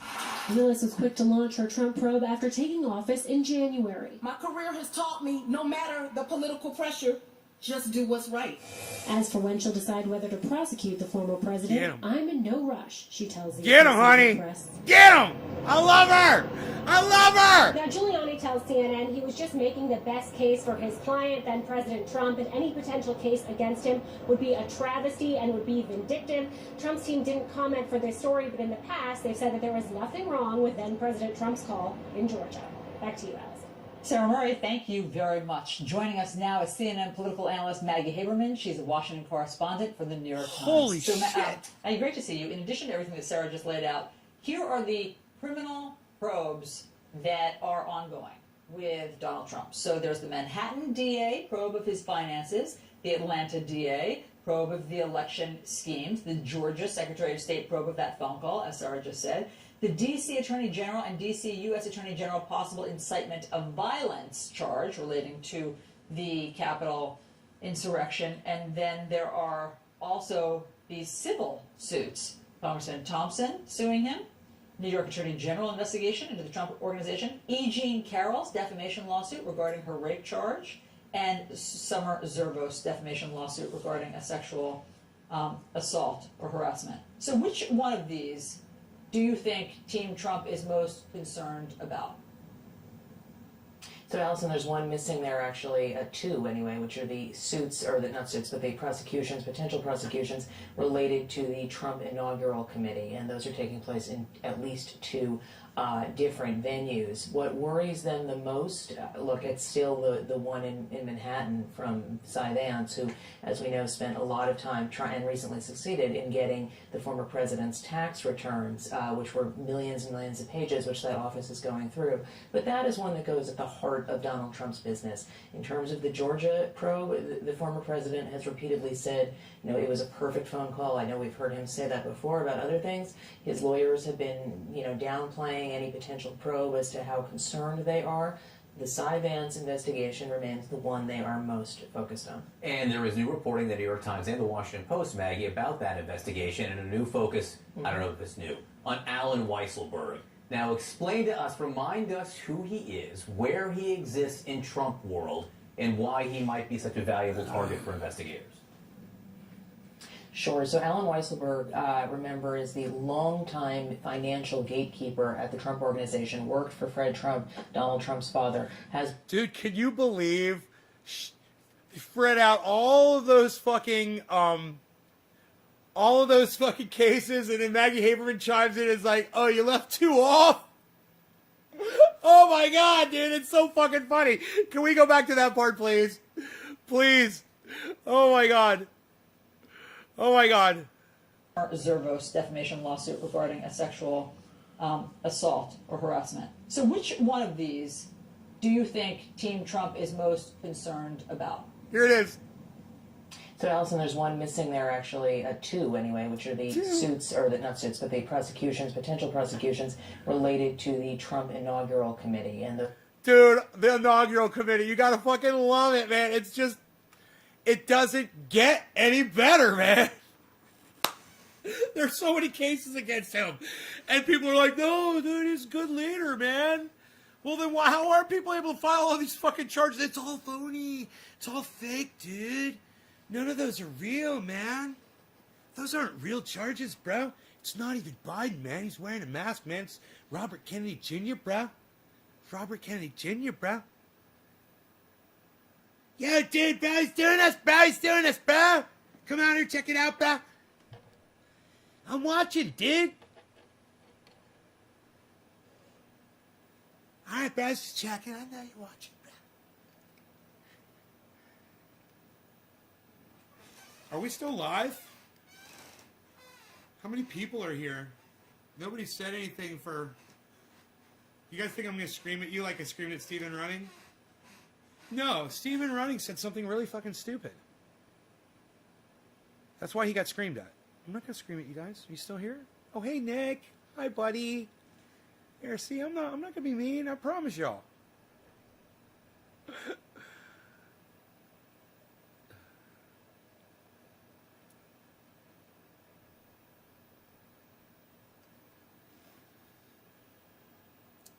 Alan Moda. Okay, cool. Hey, Javon. Oh, cool. Hey, good. I'm glad you guys are still here. Cool. All right.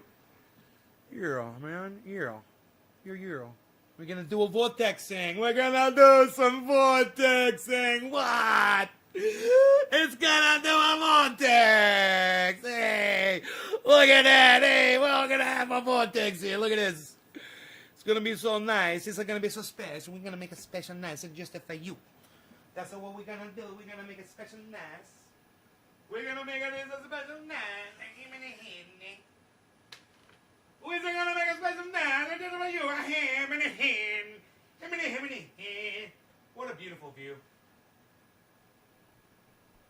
What a beautiful view. It's gorgeous outside. It's cold, cold, cold.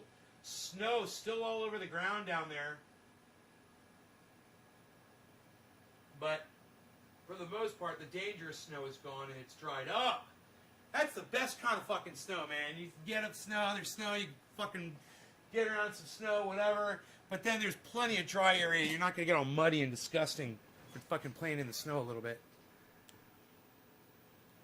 Anywho, who am I doing this dabby for? Somebody's getting a dab. Somebody's getting a dabby dab. Psst, nobody's doing dabbies anymore, pal. Would your chat get bumped, pal? Karen McDonald gets the next dab. Unreal. Karen McDonald always gets the best ones. Unreal. Karen McDonald, she's... Karen, do you ever think about going to a casino? God, I bet you would be really good at roulette. For some reason, you always seem... You know, roulette and craps. I think you would just... rock at roulette and craps, especially craps. You know, I think what the whole thing is, you're not supposed to roll a 7. I'll bet you if she thought about it, she wouldn't get a 7 all fucking night. I don't know. I'm just saying. I know it's just luck of the draw, you know, but you just seem to have it. You've got it. You've got it.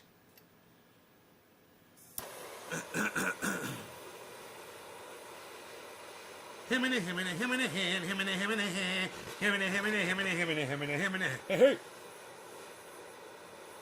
Doing a dabby, we're doing a dab. Dabbies is what we're doing. Doing some dabbies, we're doing some dabbies with that one. Doing some dabbies right now. Hey, hey.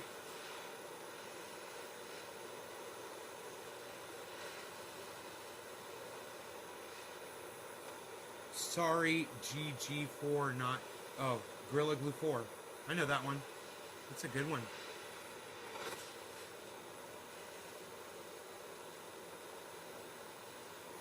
Okay. I think we're good to go. Karen, cheers to you.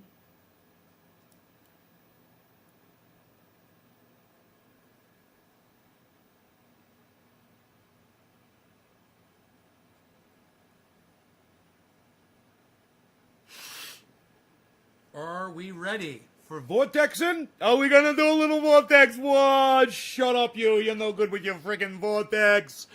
Nobody's even vortexing anymore, pal. What are you doing? Cheers.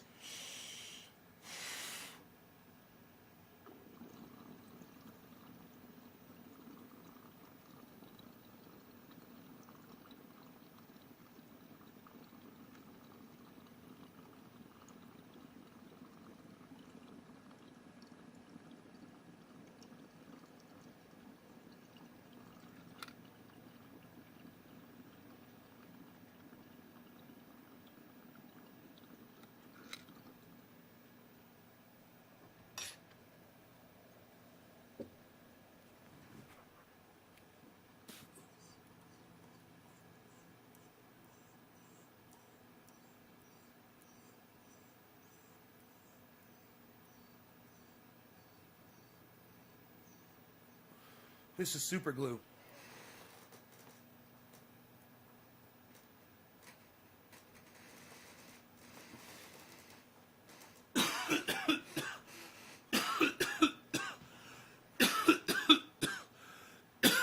Cheers, Stephen Ryan. Thanks for letting me scream at you earlier.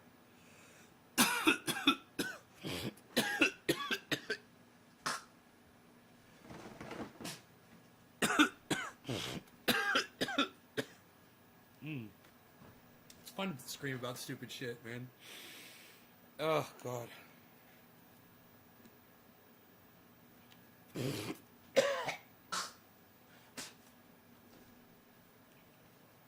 It's called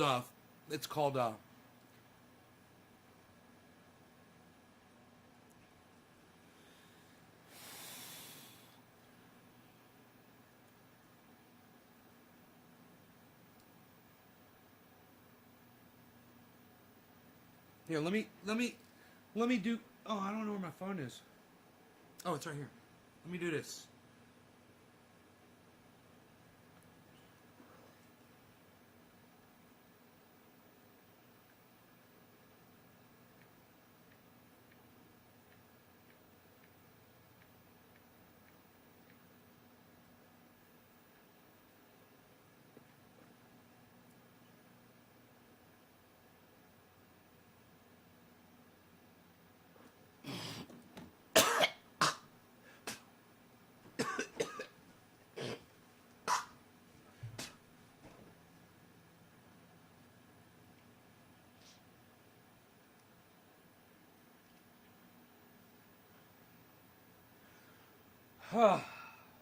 Holy shit, that fucking dog was crazy.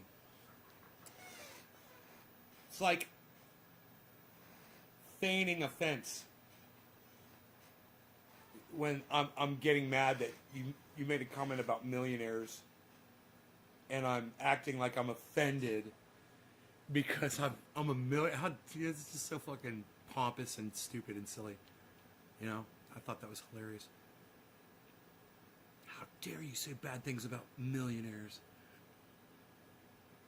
That was a really good one. It was just so fucking out there and hilarious.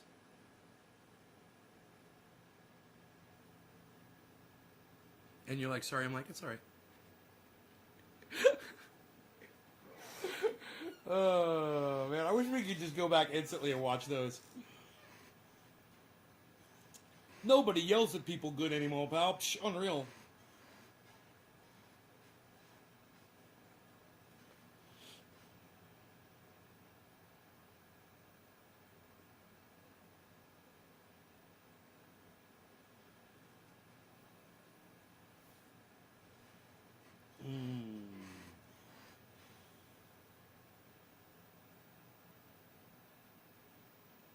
Yeah, so, I heard Bezos was trying to stop his workers from getting unionized. And, I got a serious problem with that. You know, people should have unions. Workers need unions. And, he's a monster. My bad. Bezos is a monster. I mean, I know his whole idea to take all of his money and put it in outer space shit is more stupidity, Elon Musk's stupidity. And I've talked about that before too, but I can't defend him anymore, man. I used to defend Amazon, you know, but what he's doing to his employees with the not allowing them to unionize is beyond the pale.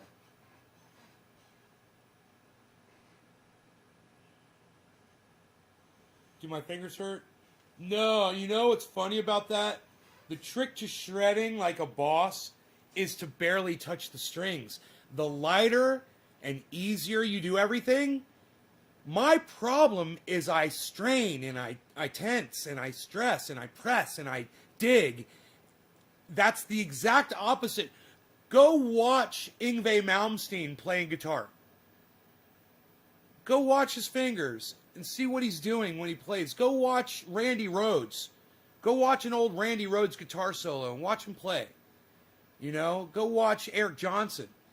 And you'll see, you know, it looks like they're barely even doing anything, man. Go watch Dimebag Darrell. And, you know, while his head's banging and shit, and his arms are all tensed up, you know, they got biceps and they're ripped and they got veins going through, and they're like that. Look what their fingers are doing. But just look real close to what their fingers are doing. Eddie Van Halen. We miss you, Eddie. Love you. Right? Watch their fingers. Even a bassist. Watch Flea play bass. Watch his fingers. Watch just his fingers in his hands. Don't be distracted by the fact these guys are all ripped and shit. Look at how effortless it looks. It's not because they're big dudes. It's because they're barely touching the strings. They're just lightly.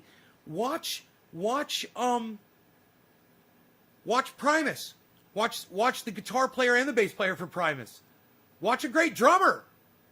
Watch great drummers too. You'll be like, whoa, he's right, man. What's up with that? Watch a drummer when they're ripping through some crazy quick ass fucking drum roll, and they're just going from all their, and like, and you're like, whoa, man. And then you watch it again, they're like, they're just, you know. Now, there's some dudes who beat the fuck out of drums fast too, don't get me wrong.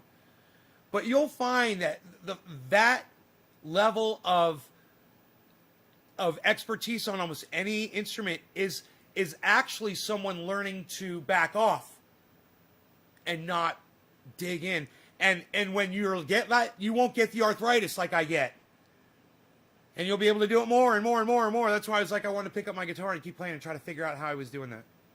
You know, I don't like to do that anymore. It'll never be that good again. It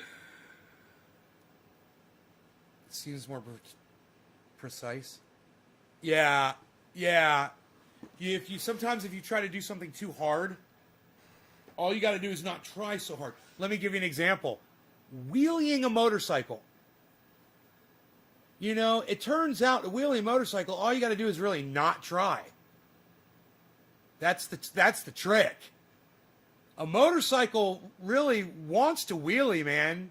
If it's one of these really powerful light motorcycles, you know, anything over anything at the 750 level or higher. You know, 600s need a little coercion, but the 750s, man, and everything up higher, they want a wheelie, man. You just gotta not try so hard. I'll tell you how to do it. I just don't want anybody to get hurt. But I know the secret to doing a wheelie. It's simple.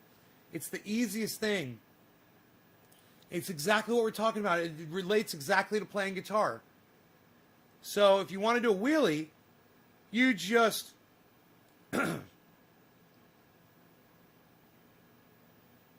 give it a little gas, let the clutch out. The front end, you can already feel the front end takes up, right? And just lean back. And the bike comes right up. And the more you lean back, the higher the bike will get. And then you just got to find that balance point. You do that a few times till you find the balance. Every motorcycle is a little different. They're all weighted differently. But look at a GSX-R 750 when they're wheeling straight up and down. Look at a Ninja 900R when they're wheeling it almost like at this. Everything is weighted differently. Look at an R1, it's somewhere in between there. You know, R1, it wheelies high, but not as high as a Gixxer, and a Ninjas are so freaking heavy, man. They're happy low. You know, they're happy down low. But, you know, a GSX-R 750, well, that's where it wants to be. It wants to be straight up and down. They're unicycles. If you think about a GSX-R 750 as a unicycle, that's exactly what they are. You think of a Ninja as a bicycle that you're trying to wheelie. You know, when you see someone wheeling a bicycle, they're generally not wheeling it straight up and down.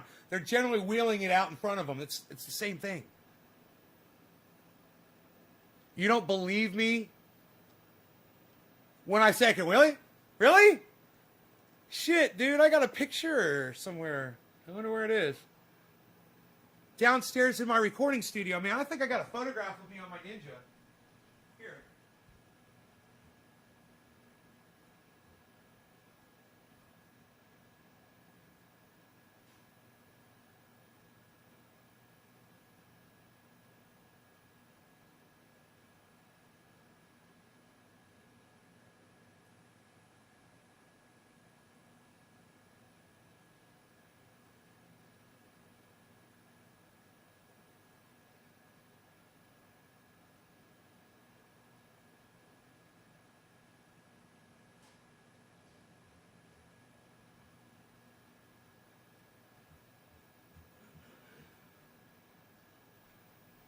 This was the first wheelie that I ever did, ever. My friend took the picture for me.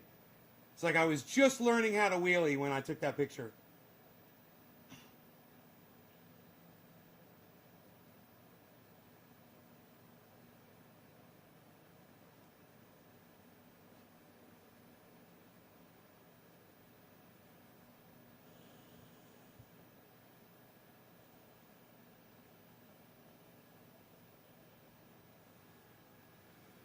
And, you know, after, yeah, it's a ZX9R. Years ago, guys. This was years ago. This was over 10 years ago.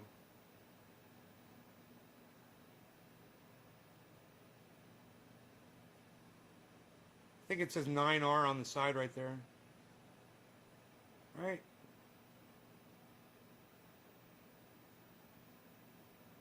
See if it'll zoom in on the trikes. Zoom in on the trichomes.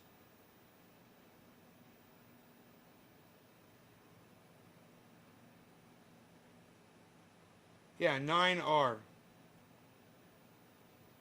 I think. I can't remember. That was my first one. My other one was newer. But that one, that was before I did any work on it. That thing was totally stock, bro. Look at that bike. That's just a stock Ninja. It might have a pipe on it. I can't remember if that had a pipe on it yet. But I had the wheels polished, man. I had the fucking the turn signals put up underneath the seat. Dude, that went into a total, that bike was a total evade bike, you know, get away from the police. Put the license plate underneath the seat. And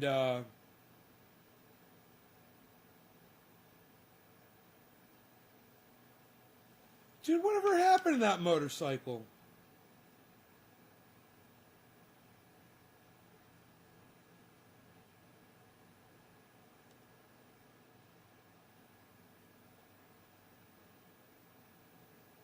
Huh. I don't remember what happened to that motorcycle.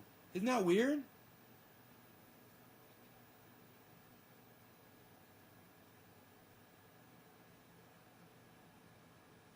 Huh. I wonder if Iceman would remember that.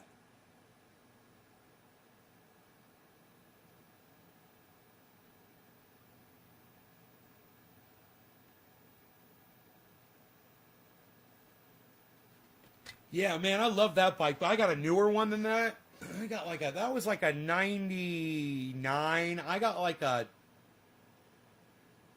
2000, I believe, after that. I think that may have been a 98. That may have been a 98.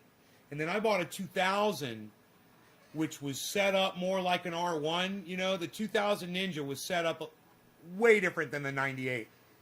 And that was the bike that I was on when I got hit by the car.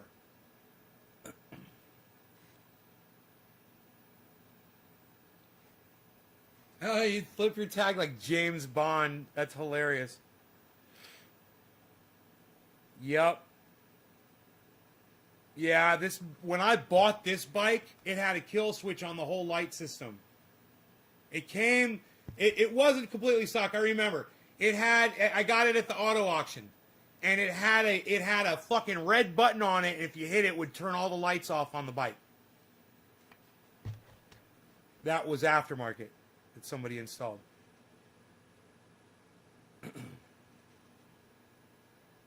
That was the one thing that was not stock on the bike, I remember.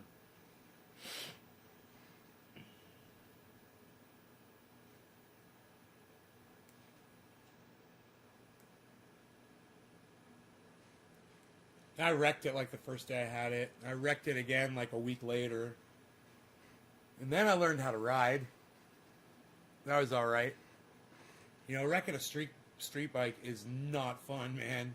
The first one was just in a parking lot. I just dumped it over. You know, I was trying to park it, and the whole bike just fell over on me, and I was like, fuck, man. Other one, I was trying to learn how to ride, and I was going around this really dangerous road, you know, going around this turn, and I just stood the bike up going around a turn, you know, went straight off the road. Oh, dude, that feeling. Oh, what a horrible feeling that was. I was like, okay, I got to learn how to do this. I ended up putting it in a fence. Luckily, I hopped off. Just kind of scratched a little bit. Went and took it to a plastic repair shop, and they fixed me right up. And I was fine. I never put a bike down again after that. In fact, something happened to me, man. This would scare the fucking shit out of anybody. My buddy and I were coming back from Daytona with two of our friends, and he was like, "Let's race, bro. We'll race from like we'll go from like 60 miles an hour. We'll put it in third." And I was on my 98, and he was on his. He had like a 2000 R1 or a 99 R1, and we knew his bike was way faster, and he was also a better, you know, way better rider than I would ever be. One of the people that helped teach me how to wheelie, do some of the shit that I did when I was wheeling, which was like change lanes and use my turn signal while I was changing lanes in a wheelie on the highway at like 75, 80 miles an hour.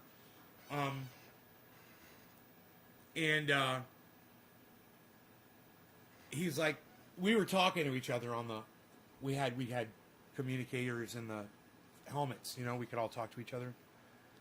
And he's like, let's drop it into third gear, bro, and go from 60 and see how fast your bike is. And I was like, all right. And we fucking put it in third at 60 miles an hour. And he's like, go. And I was like, wah! And he's like, wah! And he pulled way out in front of me. And I started trying to catch up, you know, and my fucking motor blew. I was never going to catch him. And my motor blew. And so I'm on a motorcycle, and the engine blew, and it threw a fucking rod through the case, and the whole transmission locked up. And I rode over to the side of the road. All the oil was pouring out all over my back tire. I didn't know it at the time, but our other buddy, his brother, pulled up next to me and said, it was like this, just, and was putting his hand up like that, and just feel like, go slow, go slow. And I was pulling over, and I stopped, and they pulled up with me, and we got out, we looked at the bike, and they're like, bro, you should be dead. We don't know how you survived. Your engine blew through a rod. You were going about 100 miles an hour when it happened. I was like probably about 100, third gear, and he was probably at like 130, you know? And threw a rod, and the oil poured out all over my fucking back tire. And I didn't go down at 100 miles an hour. I should have just gone boom. And we were all just standing there with our hands on our hips, looking at what was going on.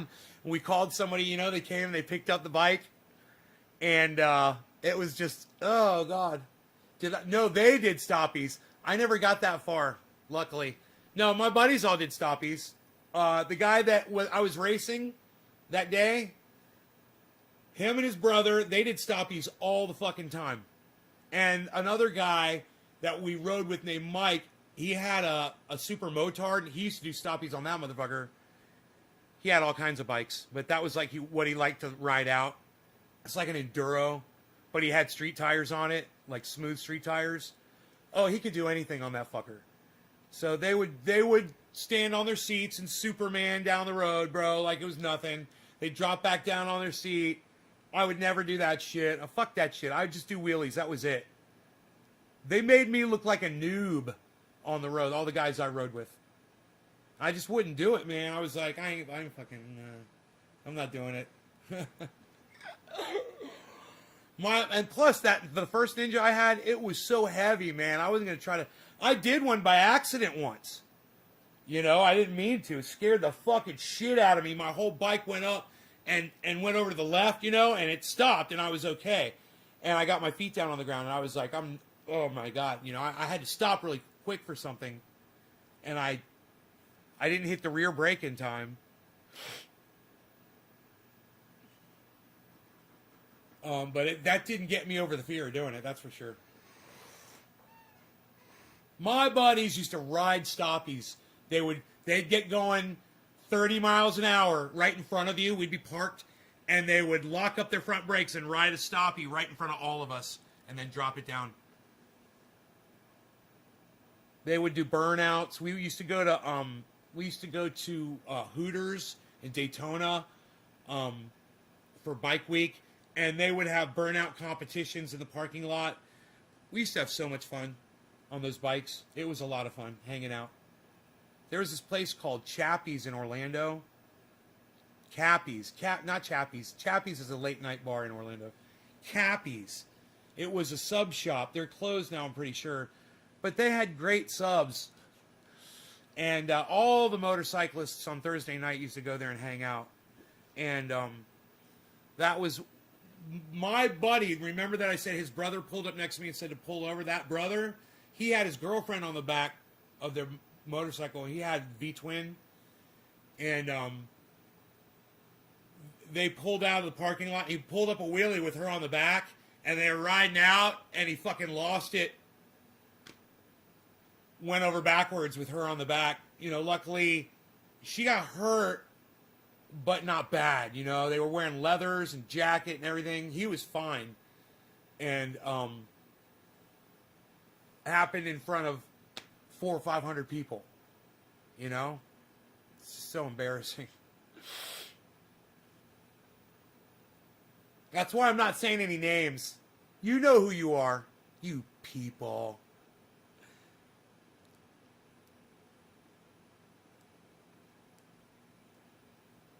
Yeah.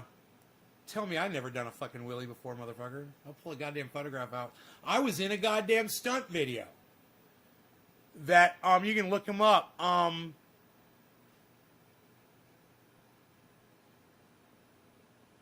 If I remember his name, he rode a black, it was a street bike. It wasn't a, it kind of looked like a Harley, you know what I mean? It wasn't like a race bike. It was a street bike. But this guy used to ride it like a fucking stunt. It was a stunt bike. You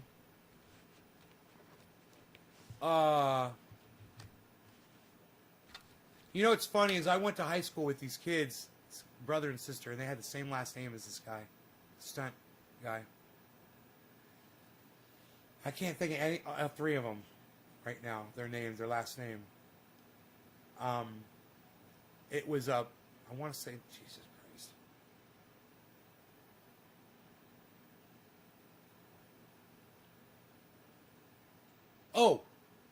Oh, Colbert. His last name was Colbert. Stunt rider.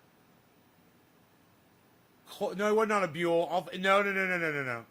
No. Here, I'll find out. It's here.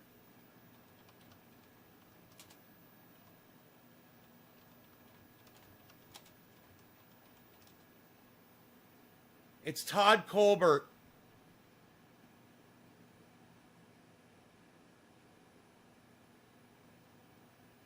So, I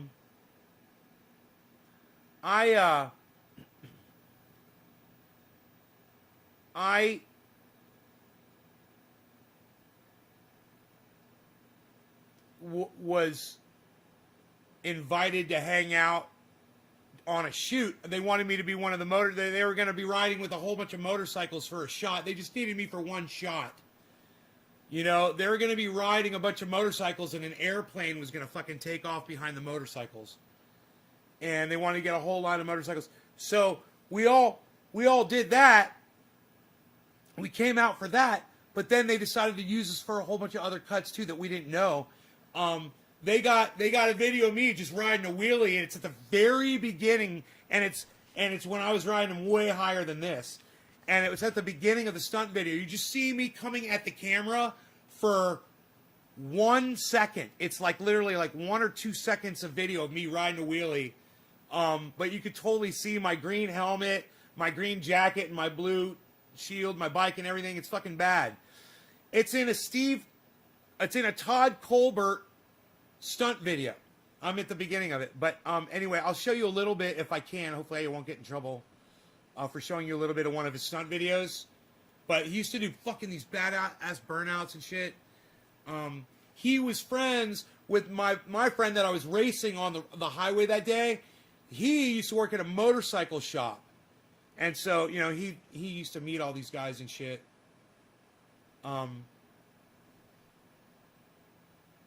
This is some old VHS shit, I'm sure. This is from a long time ago.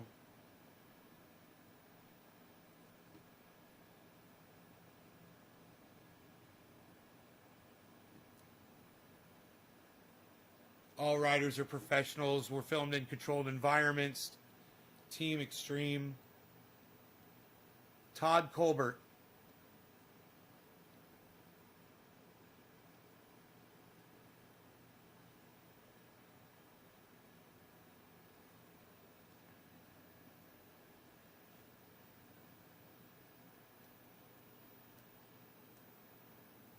Look, that bitch blow up.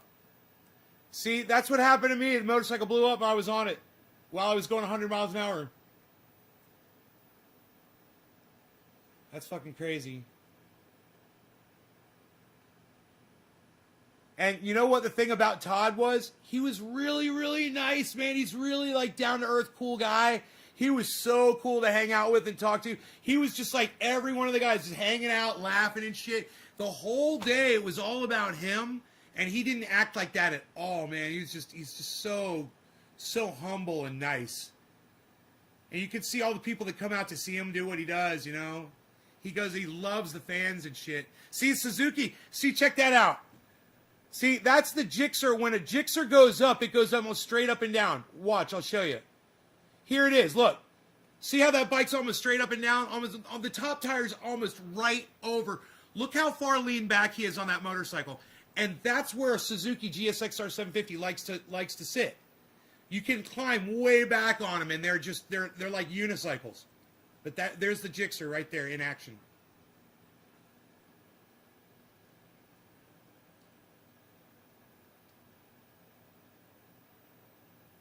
Daytona. This was in Daytona. Nice. So, we weren't in Daytona when we did the shoot. We were in, we were at an airstrip in, what was the name of that town? That we drove. It was so far away, too. We had to drive pretty far to get out there. I can't remember.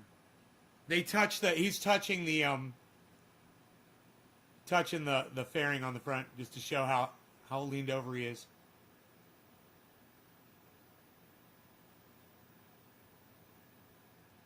God, man.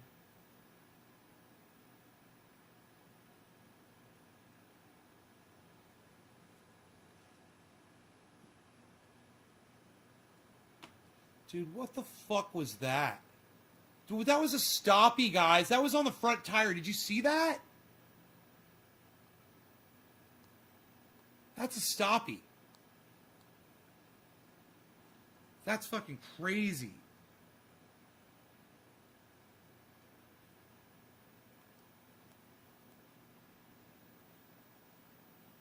That's a beautiful thing, man. When he's doing an exhibition out on the street, he'll let other bikes come out there and do their shit too.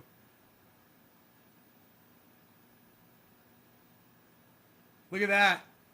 Oh. Fucking, that's psychotic, man.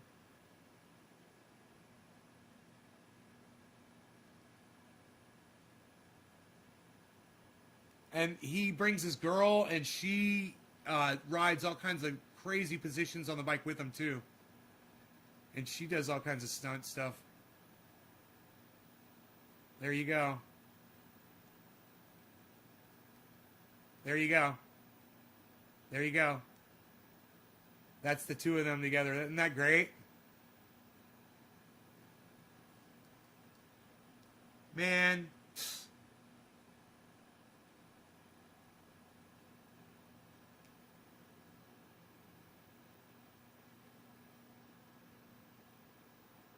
Ducati Hypermotard. Really?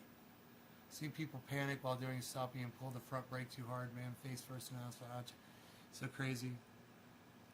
Harley Freewheeler trike, perfect for me. It's nearly at 12.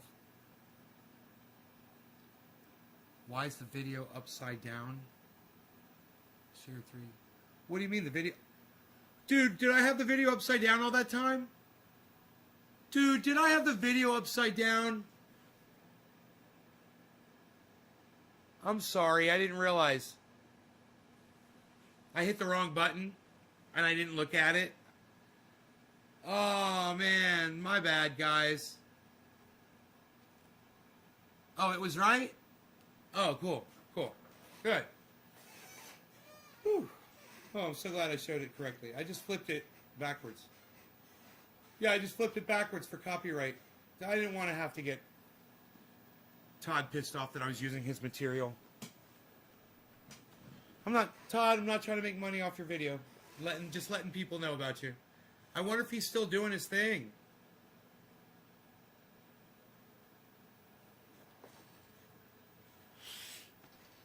That's cool. You can still find those videos on YouTube. You guys should check out the Las Vegas Extremes. You know, I mean, Todd does nice stunts. Las Vegas Extremes do stupid, dangerous shit. Like, the craziest motorcycle stunners you'll ever... In traffic, around a bunch of strangers, and, you know, they could get run over at any point, chased by the police. It's not in a controlled environment. It is the most dangerous shit. It is fucking awesome. Las Vegas Extremes motorcycle stunt. I'm telling you, look that up on YouTube and you will thank me. You'll just be like, dude, I didn't know this existed. I'll be like, there you go. It's been around for years. That shit's, look at the years on those videos. Yeah, go check them out. Those guys didn't play, man. Those guys didn't play at all. Those guys had death wishes. You know, they just didn't care. It's fucking crazy. It was like Jackass on motorcycles. That's what it was. Really, really, really fast, big motorcycles.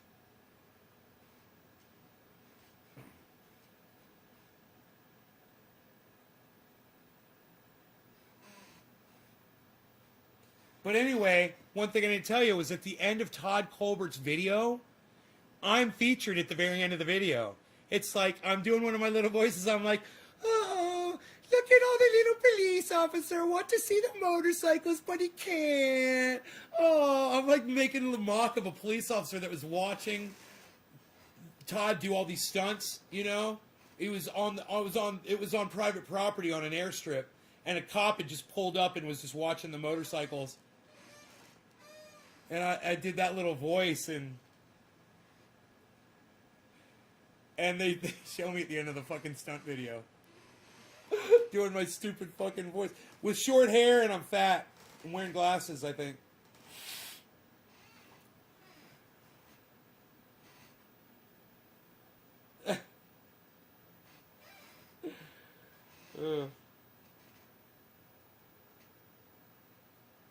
So...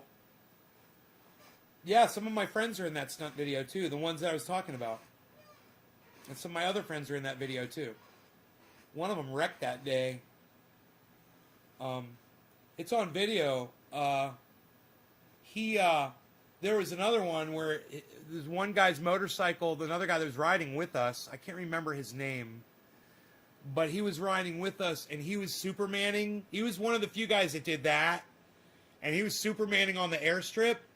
And he fell off, and the bike kept going.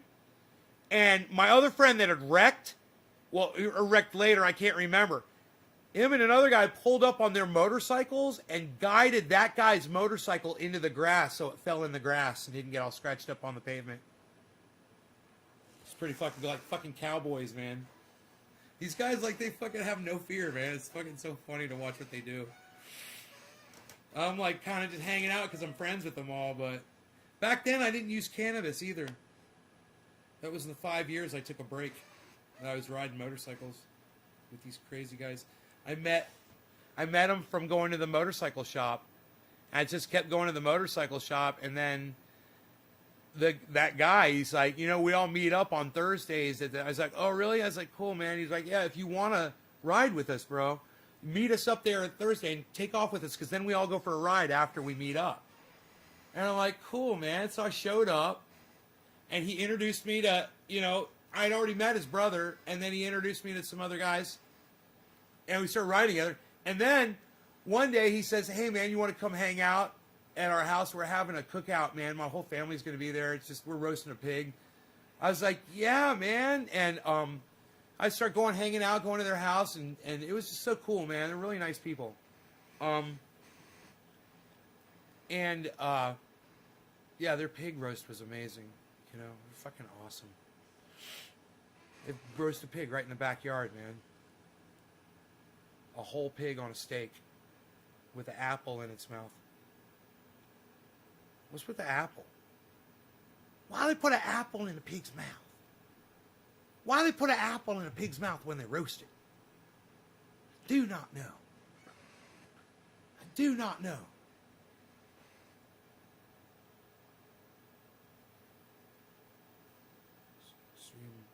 Urban Assault.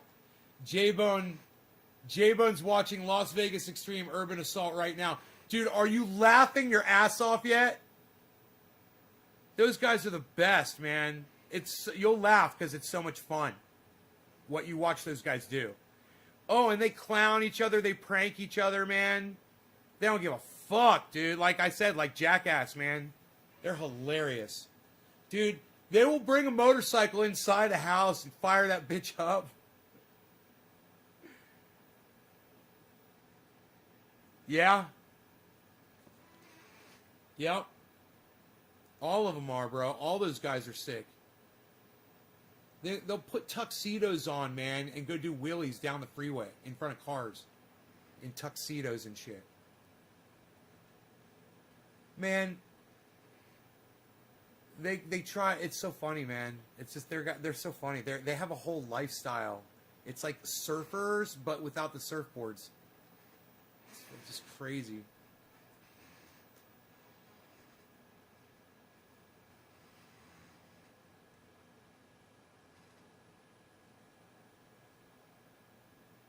Yeah.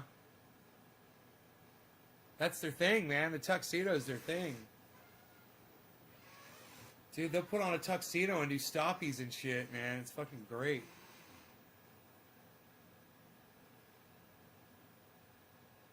But they'll just ride wheelies for miles and miles. Now, my buddy that I was talking about, he did a 5-mile wheelie. We recorded it. I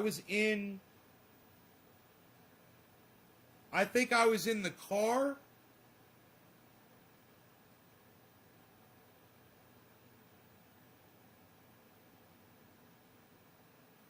I don't remember. I don't remember if I was driving or I was taking the video or I was riding along.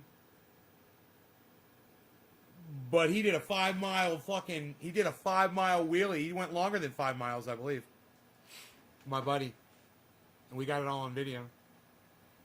Wonder whatever happened to that video.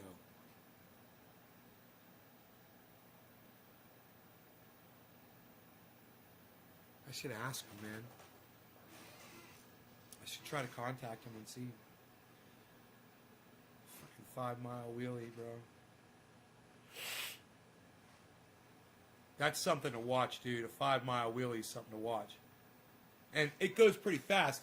Because he's going like, 110 miles an hour, something like that. He's going pretty fucking fast.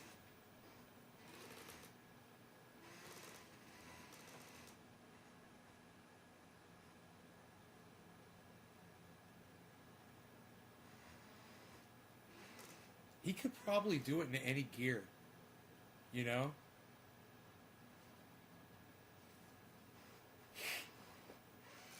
I think it was like second and third gears where I was most comfortable. And once you're up and you're going, if you're really going fast, you can click it in, man, and you get that click and the whole bike just goes like this. It goes, and you just get a little more gas, and it goes right back to where it was.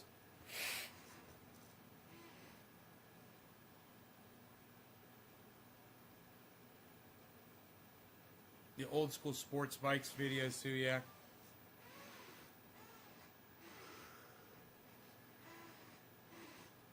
Yeah. Yeah. It's fucking exciting. Oh man, 2 hours and 20 minutes. I gotta go, guys. I hope you love the show as much as I love doing it. I will see you guys later. Check out Ron Placone, Jimmy Dore, Graham Elwood, and Lee Camp. Man Dan is coming in April. Check out his channel too. He's hilarious. And there's a new Flat Earth debunker that is the best of the best.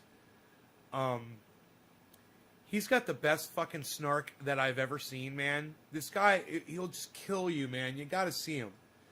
I'm gonna tell you, his name is Scientist Dave or something. I'm gonna find it for you in just a second. Hold on.